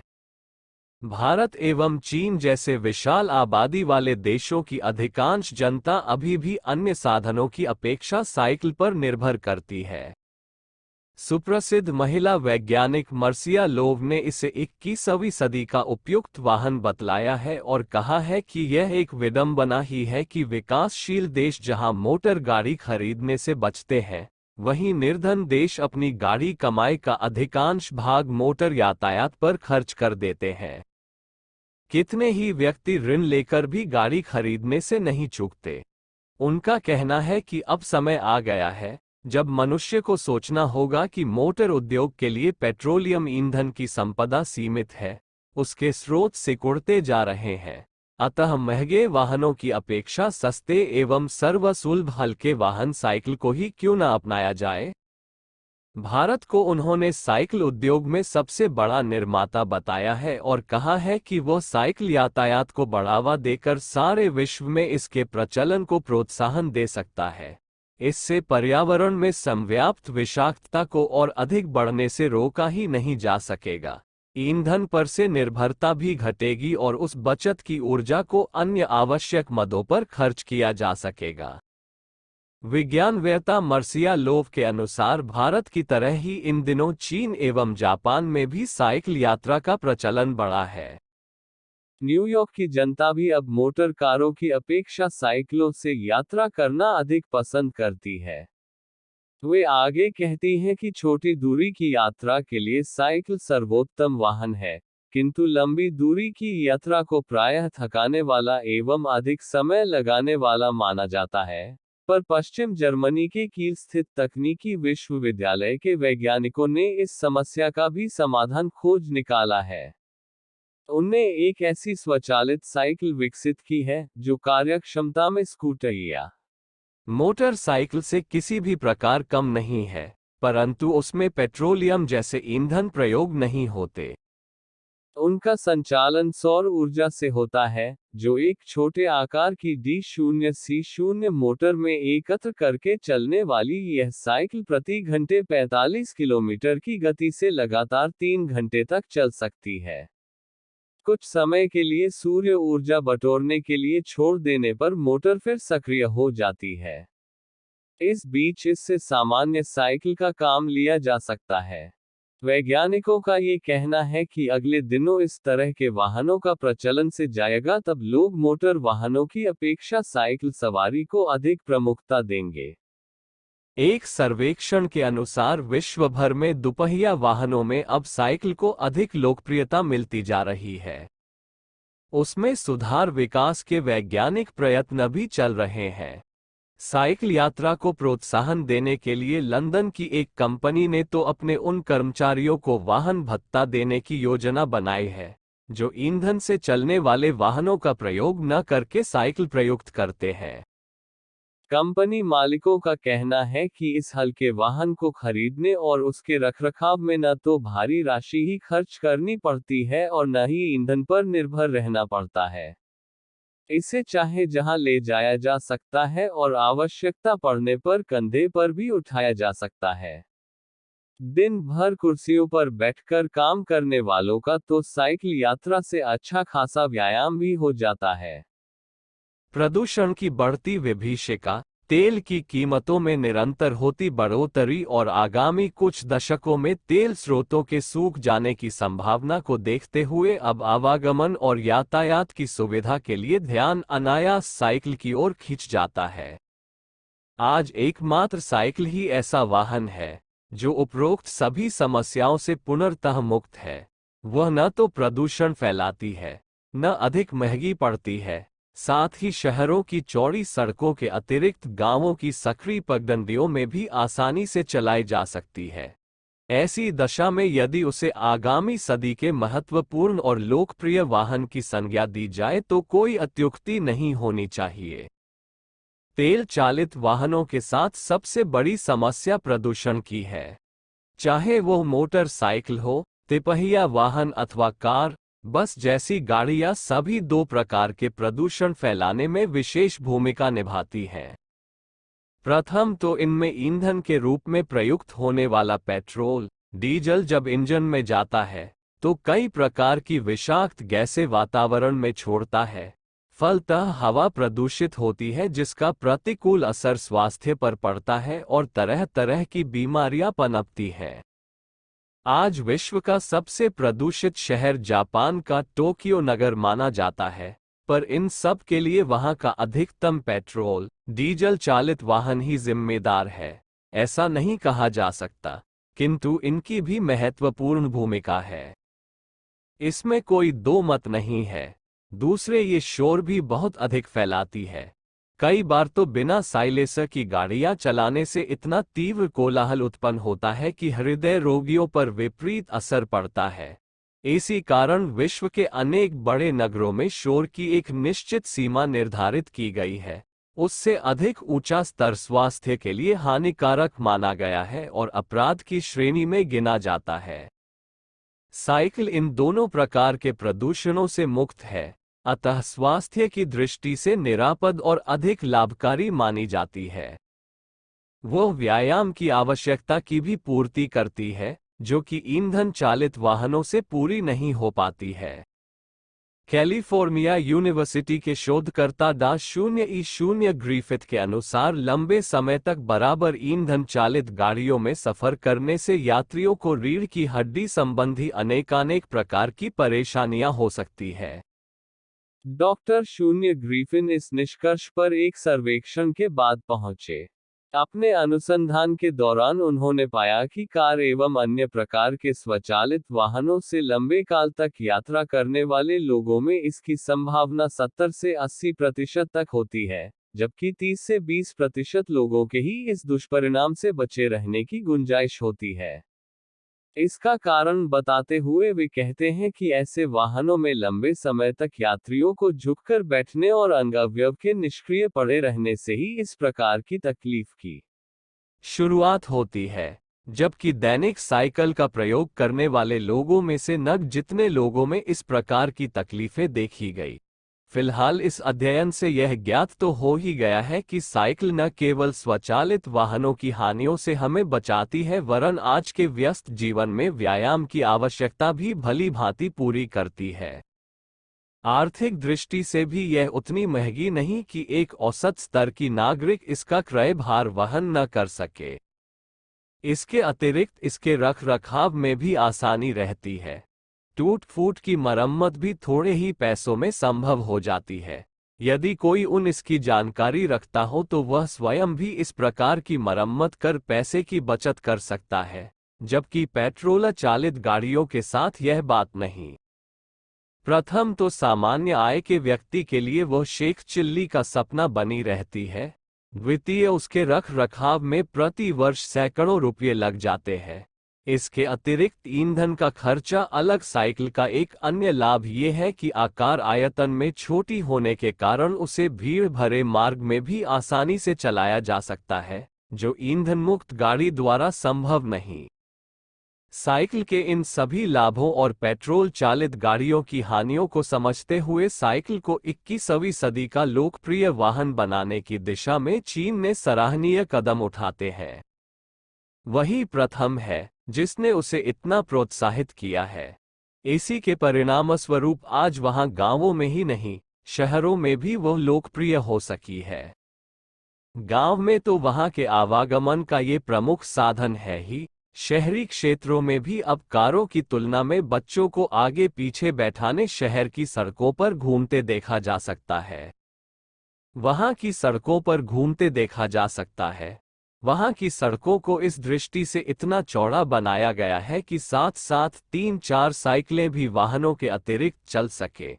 एक आंकड़े के अनुसार सन 1987 में वहां लगभग 30 करोड़ साइकिलें और 12 लाख ईंधन चालित गाड़ियां थी, अर्थात 250 साइकिलों के पीछे एक वाहन, जबकि भारत में 30 साइकिलों के पीछे एक गाड़ी अर्थात लगभग 5 करोड़ साइकिल और 15 लाख गाड़ियां। इसी से अनुमान लगाया जा सकता है कि चीन में पैडल पावर कितनी जनप्रिय हुई है, जबकि अपने देश में इसे उपेक्षा और हीनता की दृष्टि से देखा जाता है। वैसे अब अमेरिका में भी यह मुहिम चल पड़ी है और बड़ी संख्या में साइकिल यात्रियों को वहीं सड़कों पर देखा जा सकता है, किंतु इस क्षेत्र में चीन की तुलना में अभी वह काफी पीछे है। वहां अभी भी प्रति 3 व्यक्ति के पीछे एक कार का औसत बैठता है। पश्चिम में नीदरलैंड ही एक ऐसा देश है जहां इसका प्रयोग क्रांति स्तर पर शुरू हुआ है। वहां की जनसंख्या 1.5 करोड़ है, जबकि साइकिलें 1 करोड़ 25 लाख अर्थात प्रति व्यक्ति एक से थोड़ा ही कम। अपने देश में 20 व्यक्ति के पीछे एक साइकिल आती है। मेनिंजन वहां का एक प्रमुख शहर है, जिसमें 50% से भी अधिक दैनिक यात्रा साइकिलों से संपन्न की जाती है, जबकि दिल्ली में इसका दैनिक प्रयोग 20% है। अपना देश गरीब है, यहाँ प्रति व्यक्ति आमदनी भी विकसित देशों की तुलना में कम है। ऐसी स्थिति में यहाँ के लोगों के लिए सर्वसुलभ, सस्ता और भौगोलिक दृष्टि से भी उपयोगी वाहन साइकिल ही हो सकता है। इसके प्रचलन से पेट्रोल डीजल गाड़ियों के साथ जुड़ी समस्या भी सुलझ जाएगी और संपन्न निर्धन के भेदभाव के अभिशाप से भी लोग बचे रह सकेंगे। उनमें एकता समता की भावना पनप सकेगी। वैसे साइकिल उत्पादन के क्षेत्र में ये सर्वोपरि है, पर इसके दैनिक उपयोग के क्षेत्र में अन्य देशों से पीछे है। वैसे भी अब खाड़ी संकट युद्ध रूप में सामने है। यदि यह आगे बढ़ा से भारत सहित अधिकांश देशों को तेल संकट का सामना करना पड़ेगा, और यदि किसी प्रकार यह रुक भी जाता है तो भी प्रश्न यह उठता है कि आखिर खाड़ी के ये तेल भंडार समस्त विश्व का पेट कब तक भरते रह सकेंगे। कभी न कभी तो अगले दिनों इन्हें चुकना ही है। ऐसी स्थिति में संभावित विकल्प अभी से ढूंढ लेने और उसका उपयोग शुरू कर देने में ही उस कष्टकारक परिस्थिति से बचा जा सकता है, जिसमें आग लगने के बाद हुआ खोदने की बात सोची जाती है। ऐसी दशा में न सिर्फ भारत के लिए, समस्त विश्व के लिए साइकिल ही इसका एकमात्र विकल्प हो सकता है। विशेषकर भारत जैसे विपन्न देश के लिए इसे प्रोत्साहित करना आवश्यक भी है और अभीष्ट भी। पिछले दिनों P0T0I के हवाले से प्रकाशित एक समाचार के अनुसार वर्ल्ड फ्यूचर सोसाइटी की एम्पोकिया कंसास U0S0A0 में एक सेमिनार में बताया गया कि अगले दिनों मानवीय मस्तिष्क की प्रस्तुत क्षमताओं का इतनी तेजी से विकास होगा कि व्यक्ति व्यक्ति के बीच संपर्क का माध्यम तार नहीं, मस्तिष्कीय न्यूरॉन्स से प्रवाहित होने वाली अल्फा तरंगें होंगी।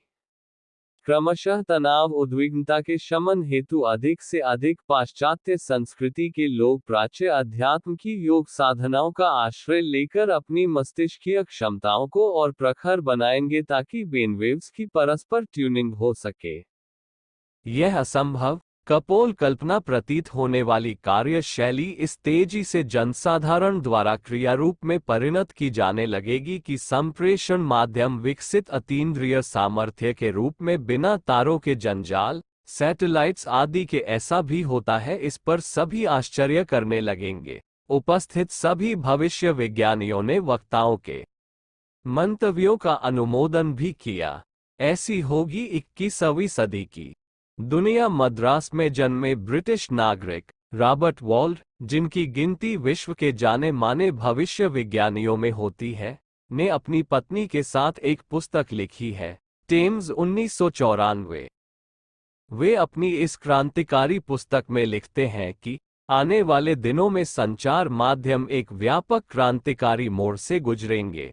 टेलीविजन के माध्यम से अखबार पढ़े जाएंगे, जिन्हें मुद्रित करके भी टेलीविजन पर देखे जा सकेंगे, एवं मनोरंजन के स्थान पर टेलीविजन ज्ञान संचार का, लोकमानस के परिष्कार का काम करेगा। सूचना बैंक और इलेक्ट्रॉनिक डिलीवरी का कार्य भी यही संचार माध्यम करेगा। स्टूडियो में बैठे अध्यापक सुदूर देहातों में बैठे विद्यार्थियों को, नव साक्षरों को ज्ञान विज्ञान की नवीन जानकारी देते रहेंगे एवं इस प्रकार खुले विश्वविद्यालय की भूमिका निभाएंगे। लेखक द्वय कहते हैं कि अगले दिनों मांस का विकल्प सोयाबीन तथा समुद्र की काय के रूप में उपलब्ध होने के कारण लोग क्रमशः मांसाहार छोड़ देंगे एवं उनका चित्त सात्विक होता हुआ चला जाएगा। जनसंख्या बढ़ेगी तो स्थान की कमी होगी, उससे रेगिस्तानों में शीत गृह बसाकर एवं समुद्र की लहरों पर तैरते हुए शहर बसाकर इस कमी को पूरा कर लिया जाएगा। जिस विधि से पौधे भोजन का निर्माण करते हैं, उसी विधि से मानव भी प्रयोगशाला में ढेरों भोजन बनाने लगेगा। अगली सदी में शुद्ध हवा के लिए प्रति व्यक्ति 2.5 वर्ग मीटर घास उपलब्ध रहेगी एवं लोगों को डॉक्टरों की दुकानों पर लंबी लाइनें लगाने से मुक्ति मिल जाएगी। यह इसलिए कि रोगों के लक्षण, रोगी की स्थिति तथा निदान के परिणाम स्वयं रोगी अपने कंप्यूटर में भरकर न केवल अपना बल्कि ऐसे हजारों व्यक्तियों का नुस्खा तैयार करके दे देगा। संचार उपग्रहों से शल्य चिकित्सा संपन्न की जाएगी। 21वीं सदी युवकों की होगी। युवा वर्ष के उद्घाटन भाषण में पिछले दिनों प्रधानमंत्री स्व श्री राजीव गांधी ने कहा कि भारत में 71% जनसंख्या युवा वर्ग की है। भारत के सांस्कृतिक परिवेश में पला बड़ा युवा वर्ग जितना शक्तिशाली है, उसे देखकर हमें विश्वास करना चाहिए कि आने वाली सदी इन्हीं युवकों की होगी। यहाँ ध्यान देने योग्य बात यह है कि इन दिनों विश्व में मनीषियों राजनीतियों को सबसे बड़ा खतरा है युवा वर्ग पर बढ़ता हुआ दवाओं के जहरीले नशे का शिकंजा। राष्ट्रीय सुरक्षा बजट के समकक्ष ही नई अमेरिकी सरकार ने नशे से लड़ने का बजट रखा है। इससे ज्ञात होता है कि विश्व मानवता भटकी हुई युवा चेतना से कितनी चिंतित है। ये वही युवक हैं जिनके विषय में स्वामी विवेकानंद ने कहा था कि आधे भारत के 100 युवक भी जाग जाएं तो सारे विश्व को उलट पुलट कर रख देंगे। स्वामी जी की वाणी भारत से ही साकार होगी, ये सुनिश्चित लगता है। मानवीय गरिमा और सभ्यता। सृष्टा ने प्राणी जगत में मनुष्य को अनेक विशेषताओं से युक्त बनाया है। उसका शरीर और मस्तिष्क विचित्र है। खड़े होकर चलना, वाणी की अभिव्यक्ति, संगीत से लेकर वैज्ञानिक अनुसंधानों और भावनात्मक संबंधों तक अनेक विशेषताएं एवं विभूतियां उसके साथ जुड़ी हुई हैं, परंतु विभूतियां रहती हैं प्रसुप्त स्थिति में। उन्हें प्रयत्नपूर्वक जागृत करना और अभ्यास स्वभाव में शामिल करना पड़ता है, अन्यथा वे कोयले की खदान में दबे हुए हीरे की तरह अनजान ही पड़ी रहती हैं। मनुष्य का सबसे बड़ा सौभाग्य और कौशल यही है कि मानवीय गरिमा के साथ जुड़ी हुई विशिष्टताओं को समझे, अपनाए और उनके आधार पर समर्थ, समृद्ध और सुसंस्कारी बनने का श्रेय प्राप्त करे। ऐसे ढेरों उदाहरण मिल जाते हैं जहां परिस्थितियों का रोना रोते हुए प्रगति से वंचित रहा गया। इसके विपरीत ऐसों के भी असंख्य उदाहरण मिल जाते हैं जिन्होंने परिस्थितियों की घोर प्रतिकूलता के रहते अपनी जागरूकता के आधार पर आगे बढ़ने, ऊंचे उठने के कीर्तिमान स्थापित किए। प्रगति की आकांक्षा सभी को है, सफलताएं हर कोई चाहता है। महत्वाकांक्षाएं सभी के मनों में उठती हैं, परंतु उनकी आशिक पूर्ति ही अधिकांश में हो पाती है। तमाम लोग तो उससे वंचित ही रह जाते हैं। यो इस संबंध में साधनों के अभाव, सहयोग न जुट पाना, परिस्थितियों का प्रतिकूल रहना ही प्रधान कारण बतलाए जाते हैं, परंतु वस्तुस्थिति ऐसी नहीं है। यदि ऐसा रहा होता तो साधन संपन्न लोग ही सराहनीय सफलताएं पाया करते, निर्धनों में से किसी को भी महत्वपूर्ण उपलब्धियां नहीं मिलती, परंतु देखा कुछ और ही गया है। संपन्नता और सुविधा वाले दुर्व्यसनों में फंसते, आलस्य प्रमाद का परिचय देते और कुसंगों दुर्गुणों में ग्रस्त होते देखे जाते हैं। फलस्वरूप वे संचित को गंवा देते हैं और अप्रत्याशित कठिनाइयों में फंसकर दुर्गति के शिकार होते हैं।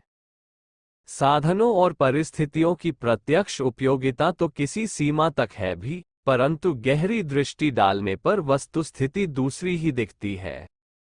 मनुष्य के अपने गुण, कर्म, स्वभाव की श्रेष्ठता और निकृष्टता से ही प्रगति अवगति के आधार बनते हैं। वही अनुकूलता को अपव्यय के आधार पर दुर्गति का निमित्त कारण बना देते हैं और वही प्रतिकूलता को अनुकूलता में बदल देते हैं। इसलिए विचारशील सदा इसी बात पर जोर देते रहते हैं कि मनुष्य का व्यक्तित्व प्रामाणिक, प्रखर और प्रतिभावान बनाने के लिए एड़ी चोटी का जोर लगाया जाए। ये सब बन पड़ने पर व्यक्ति ऐसा जीवंत चुंबक बन जाता है जो प्रगतिशीलता के तत्वों को खींच घसीटकर उसे प्रचुर मात्रा में अपने भंडार में भर सके। दार्शनिकों, धर्म धुरंधरों ने सद्गुणों की गणना अपने अपने ढंग से की है और उनके प्रतिफल को भी अपने अपने ढंग से समझाया है। व्रत, अनुष्ठान, दान, तप, भक्ति, ध्यान, जप आदि के महत्व की बड़ी चढ़ी चर्चाएं होती है। उनके प्रतिफल स्वर्ग मुक्ति स्तर के बताए जाते हैं। ईश्वर दर्शन, ब्रह्म निर्वाण, रिद्धि सिद्धियों के आकर्षण के पीछे यही उद्देश्य रहता है कि मनुष्य इन्हें ध्यान में रखते हुए सद्गुणी बने।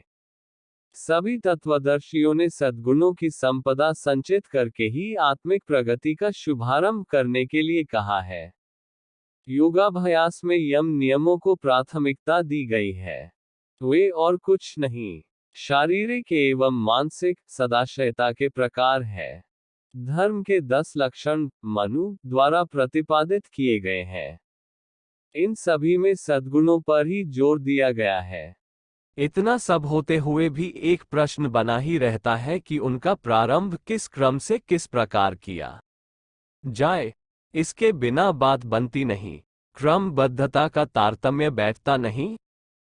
शिक्षा के सर्वांगीण स्वरूप के अंतर्गत शिक्षार्थी को उच्च कक्षाओं में साहित्य, इतिहास, भूगोल, विज्ञान आदि अनेक विषय पढ़ाने पड़ते हैं, किंतु इन सबसे पहले वर्णमाला का, अक्षरों, मात्राओं का, गिनती पहाड़ों का ज्ञान वो चाहिए हो। ऐसा कोई शॉर्टकट नहीं है जिसके आधार पर इस प्राथमिक शिक्षा की उपेक्षा करके सीधे हाई स्कूल, कॉलेज आदि में दाखिला लिया जा सके। ऐसा प्रयास कोई अति उत्साही कर रहा हो तो समझ लेना चाहिए कि उसका समय, परिश्रम और उत्साह सभी व्यर्थ जाने वाले हैं। विकास क्रमशः ही संभव है।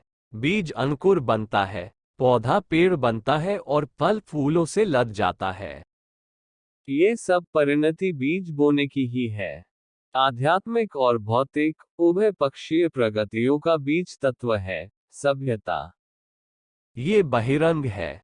समयानुसार जब यह अंतरंग क्षेत्र में प्रवेश करती है तो सुसंस्कारिता कहलाती है।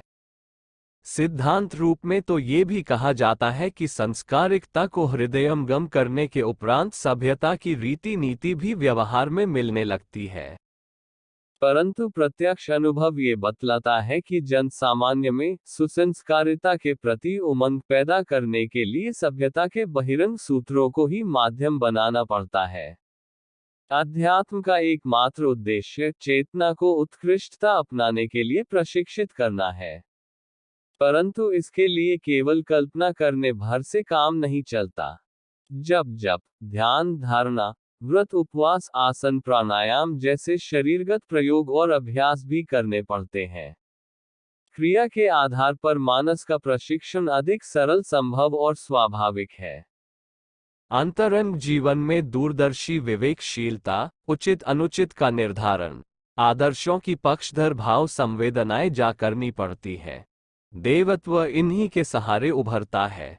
दिव्य अनुदानों के बरसाने का सुयोग्य इसी आधार पर हस्तगत होता है। इसे सुसंस्कारिता या मानवीय संस्कृति कहते हैं। मनुष्य में पाया जाने वाला देवत्व इस पृष्ठभूमि पर उगता और विकसित होता है। चेतनात्मक विकास परिकर का मूल्यांकन इन्हीं मनकों से आंका नापा जाता है। दूसरा पक्ष है सभ्यता। ये प्रत्यक्ष एवं दृश्यमान है। शारीरिक गतिविधियां एवं पारस्परिक व्यवहार के आधार पर इसकी जानकारी मिलती है। यह आरंभिक है। क्रिया से चेतना विकसित होती है। इसी से संयम जैसे अध्यात्म निर्धारण में, व्रत उपवास जैसे क्रियाकलापों को अभ्यास में उतारा जाता है। सभ्यता का अनुसरण करते करते संस्कृति के भावनात्मक उच्च स्तर तक पहुंचा जाता है। चिंतन और चरित्र अंतःकरण की सुसंस्कारिता के आधार पर विकसित होता है। नीति, धर्म, पुण्य, परमार्थ उसी गहन अंतराल पर निर्भर है, किंतु तीसरी धारा व्यवहार है। उसे संपर्क में रहने वालों से शिक्षण अनुकरण द्वारा सीखा जाता है। उसमें आदर्शों का गहन पुट तो रहता है, परंतु सीखते समय अल्प विकसित लोग अथवा बालक उस तत्व ज्ञान को उतनी अच्छी तरह समझ नहीं पाते। केवल अनुकरण अभ्यास से ही उसे सीखते रहते हैं। सोने, उठने, खाने पीने आदि का अभ्यास भी इसी प्रकार होता है। सांचे में खिलौने हलते हैं और वातावरण के प्रभाव से उस क्षेत्र में रहने वाले अपना स्वभाव उस तरह का बना लेते हैं। ये धीरे धीरे विकसित होता चलता है और कालांतर में चरित्र का अंग बन जाता है। यह अभ्यास क्रम मानवीय गरिमा के अनुरूप होने पर शिष्टाचार और प्रतिकूल अनगढ़ होने पर अनाचार कहा जाता है। शिष्टाचार से कुछ ऊंची स्थिति है सदाचार। उसमें नीति, मर्यादा एवं मानवीय गरिमा के अनुरूप चिंतन, चरित्र और व्यवहार का ऐसा पुट रहता है जिसके लिए बार बार सीखने, समझने और सुधारने की आवश्यकता नहीं पड़ती। वह स्वभाव का अंग बन जाता है और क्रियाकलापों में अनायास ही सम्मिलित रहता है। शालीनता इसी को कहा जाता है। सज्जनता यही है। व्यक्ति इसी आधार पर भीतर से संतुष्ट प्रफुल्ल रहता है और बाहर से उसे श्रेय, सम्मान, सहयोग मिलते रहने का उपक्रम सहज ही बनता रहता है। मनुष्य के साथ जुड़ी विशिष्टता परक रीति नीति शिष्टाचार है। इसे अन्य प्राणी नहीं जानते, परंतु मनुष्य को इसे आरंभिक दिनों में ही सीख लेना पड़ता है। जब तक शिशु शारीरिक दृष्टि से अविकसित विवश है, तभी तक उसे यह छूट रहती है कि मलमूत्र का विसर्जन चाहे जहां करे। जैसे ही उन्हें थोड़ा थोड़ा बोध होता है, शरीर सक्षम होता है, वैसे ही वे यथासंभव शिष्टाचार अपनाने लगते हैं। पहले बड़े लोग उन्हें सिखाते समझाते हैं, फिर उस अनुशासन का पालन वे स्वेच्छापूर्वक करने लगते हैं। भूल होने पर जो नाराजी सहनी पड़ती है, उसके कारण भूलों का सुधार होता रहता है। छोटों के साथ, बड़ों के साथ, अपनों और परायों के साथ उन्हें कैसा व्यवहार करना चाहिए, यह अपने अनुभव, अपनी सूझबूझ से भी सीखना पड़ता है और अभिभावक भी सिखाते रहते हैं। ये शिक्षण यदि उपयुक्त स्तर का हुआ तो बालक में सभ्यता के लक्षण उभरते हैं और उसे श्रेय, सम्मान, स्नेह, सहयोग दिलाकर उत्साहित करते रहते हैं।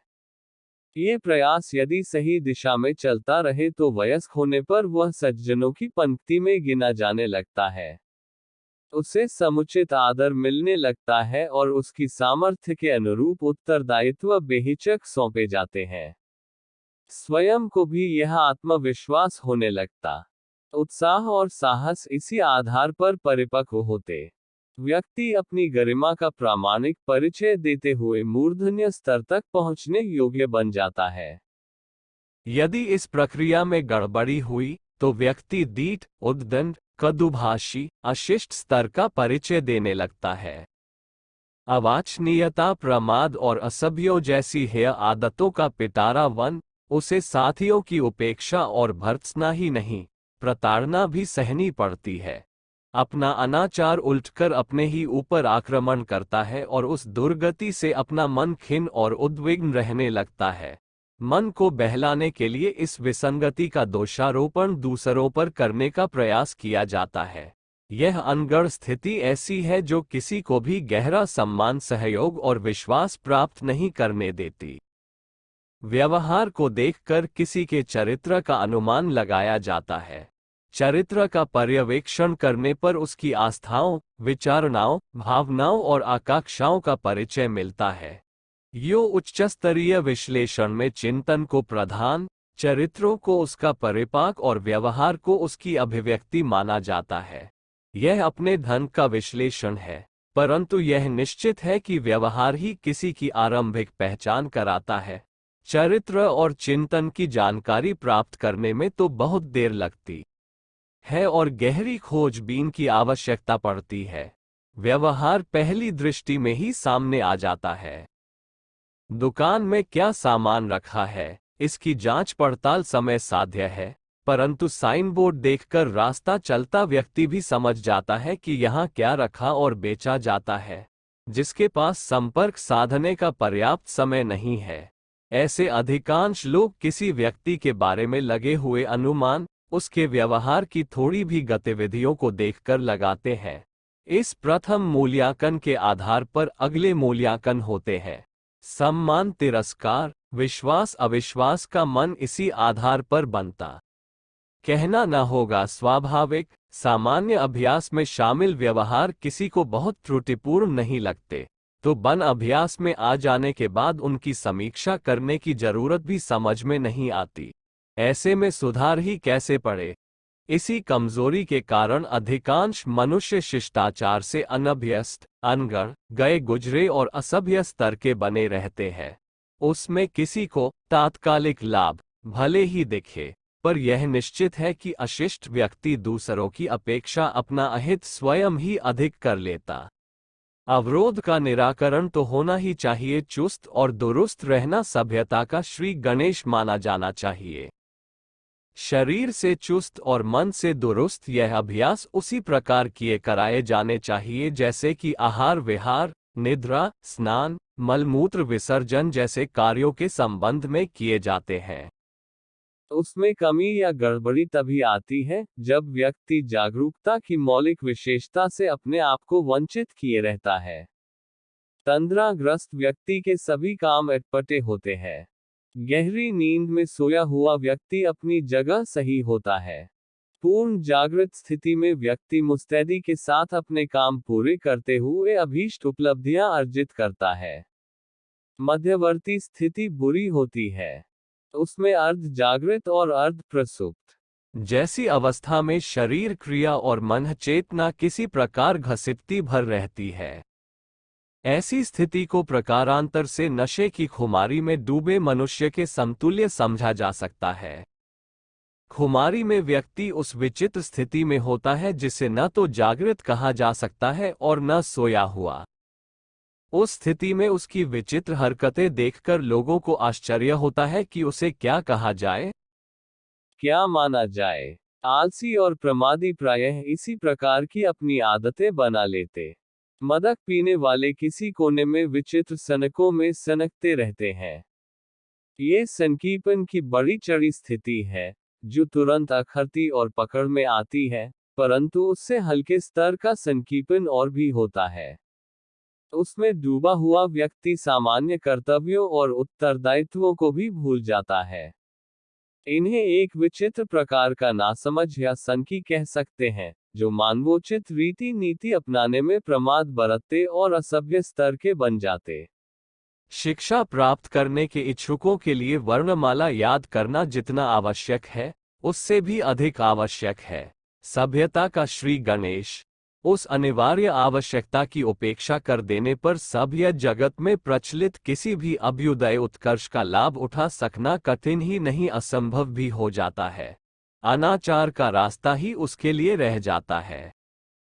अर्थोपार्जन इन दिनों प्राथमिकता प्राप्त किए हुए हैं, पर उसमें भी खरीदने वाले ग्राहक से, मंगाने वाले स्टॉकिस्टों से, दुकान संभालने वाले कर्मचारियों से व्यवहार तो करना ही पड़ता है।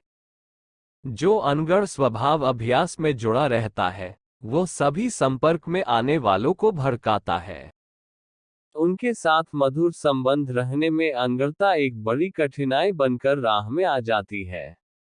यही बात घर गृहस्थी के संबंध में है।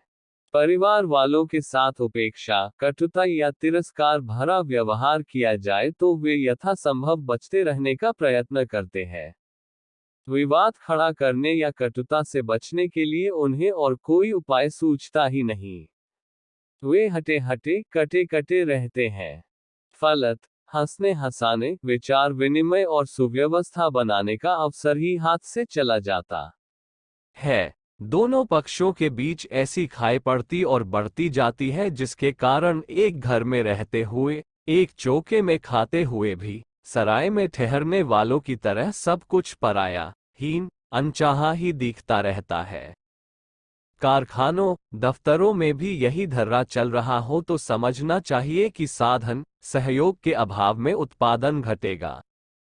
जो काम चल रहा होगा उसमें असंख्यों भूलें होती रहेंगी।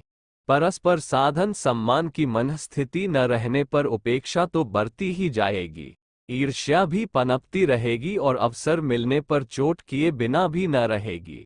ऐसे लोग दफ्तर, कारखाने मालिकों के लिए, मजदूरों के लिए, ग्राहकों के लिए, संबंध रखने वालों के लिए भारभूत ही बनकर रहते हैं।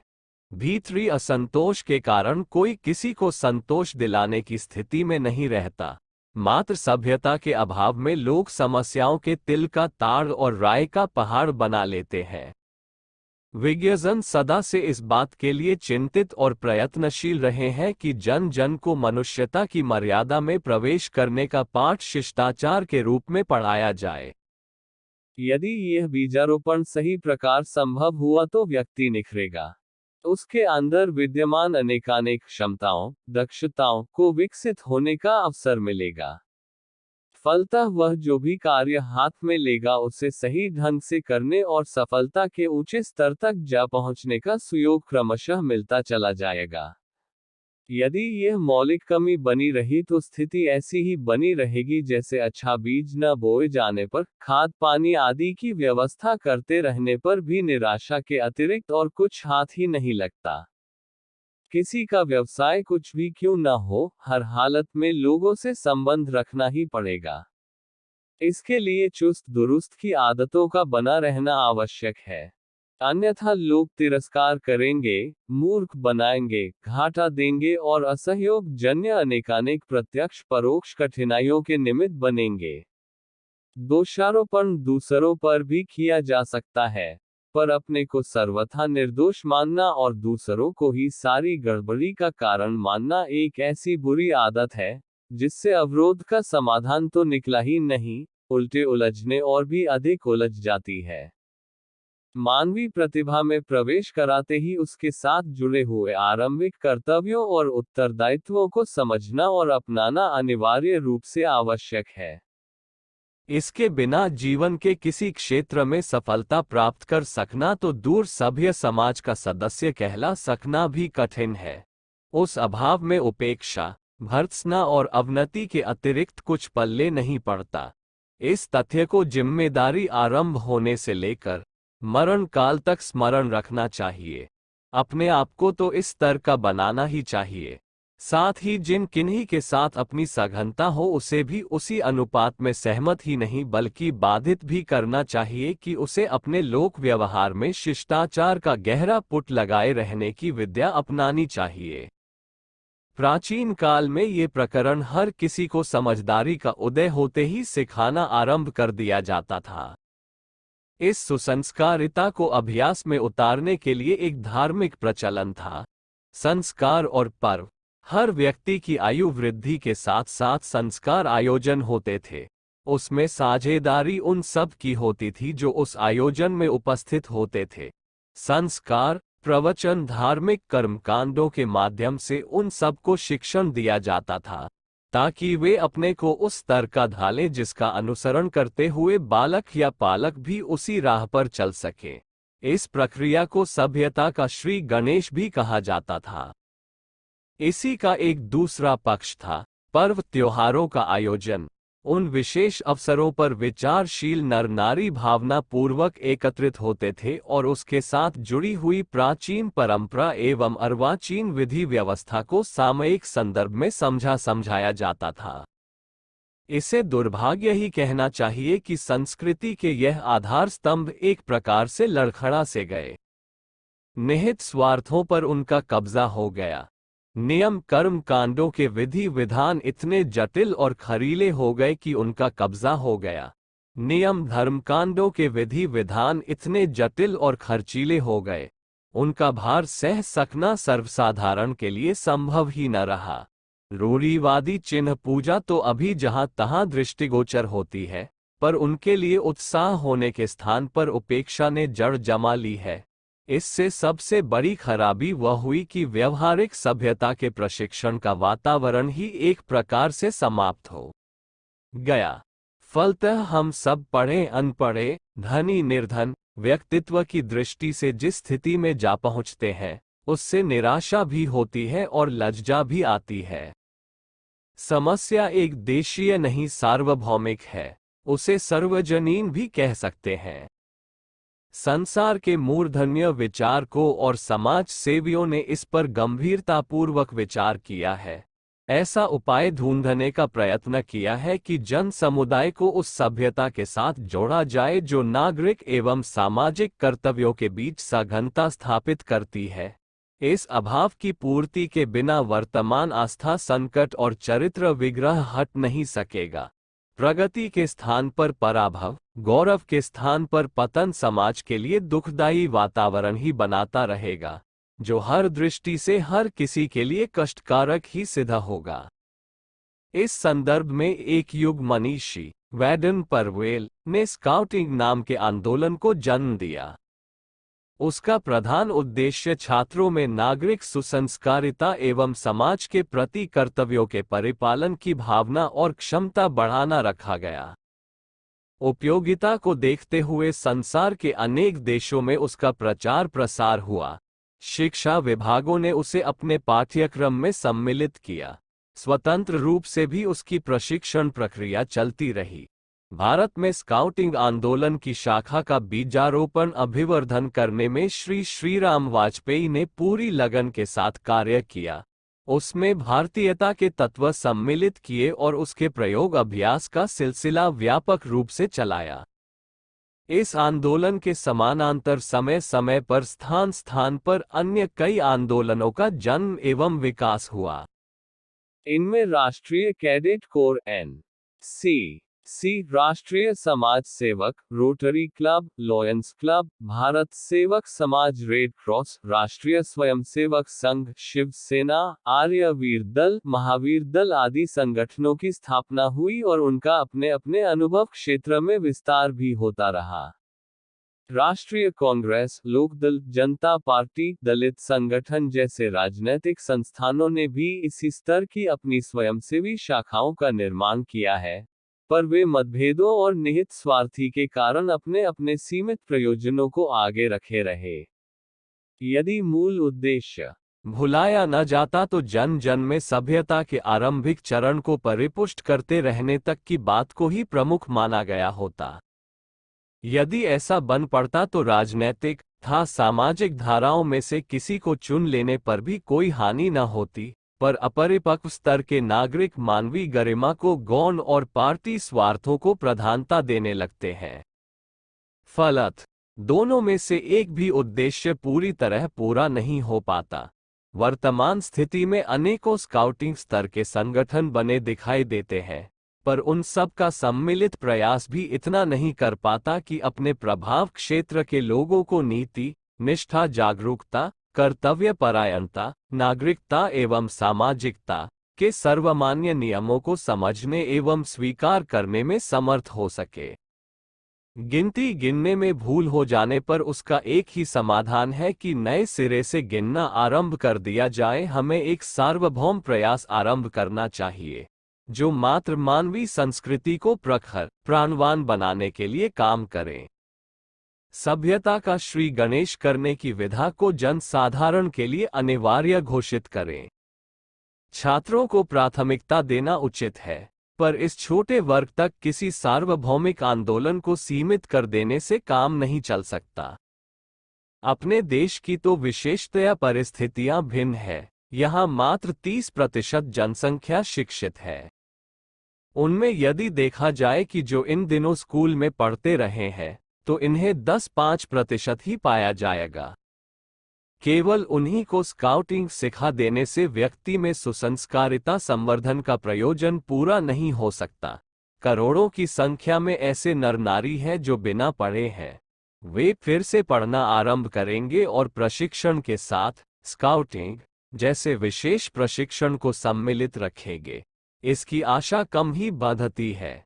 फिर भी यह आवश्यकता अनिवार्य है। जिसके बिना प्रगति रथ पूरी तरह रुक गया है, उसके निराकरण के लिए कुछ उपाय उपचार तो करना ही पड़ेगा। कुछ सामाजिक मार्ग ढूंढना और निकालना ही पड़ेगा। सुव्यवस्थित और विकासमान जीवन क्रम किसी को सजीव, स्वस्थ, सक्रिय तभी माना जा सकता है जब उसके भीतर के अंग अवयव ठीक तरह क्रियाशील हो, इंद्रियां अपना अपना काम ठीक तरह कर रही हो। मनुष्य आकर्षक, सुंदर एवं उपयोगी भी तभी प्रतीत होता है जब शरीरगत स्फूर्ति अपना प्रभाव प्रतिभा का परिचय दे रही हो। इसके अभाव में मुर्दगी छाई रहती है। लगता है किसी ने शक्ति नूस ली हो और मात्र कव्वाल किसी प्रकार अपना अस्तित्व बना होने का परिचय दे रहा हो। ऐसे लोग अपने आप में भारभूत होते हैं। दूसरे लोग भी उनसे घनिष्ठता स्थापित करने से कतराते हैं, कारण कि हर कोई दूसरों से सहयोग की अपेक्षा करता है, कुछ पाना चाहता है। आदान प्रदान एक सृष्टिगत स्वाभाविक नियम भी है। इसके अनुरूप अपनी स्थिति बनाए रहने के लिए हर किसी को चैतन्य रहना चाहिए। उसकी सत्ता में सक्रियता और समर्थता का पुट रहना चाहिए। ये स्थिति न बन पड़ रही हो तो व्यक्ति का अपनी और दूसरों की दृष्टि में अवमूल्यन ही बना रहेगा। ऐसों को अपनी सांसें पूरी करना ही भारी पड़ता है। अस्तु आवश्यक ये है कि अपने को चुस्त दुरुस्त रखा जाए। जागरूकता इसी को कहते हैं।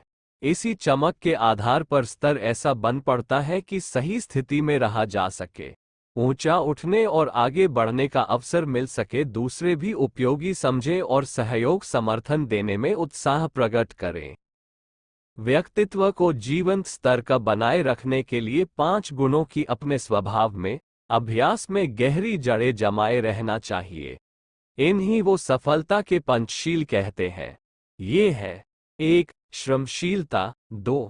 सुव्यवस्था, 3. शिष्टता, 4. मितव्ययिता, 5. उदार सहकारिता। इन 5 को पुरानी भाषा में 5 देवता कहना चाहिए।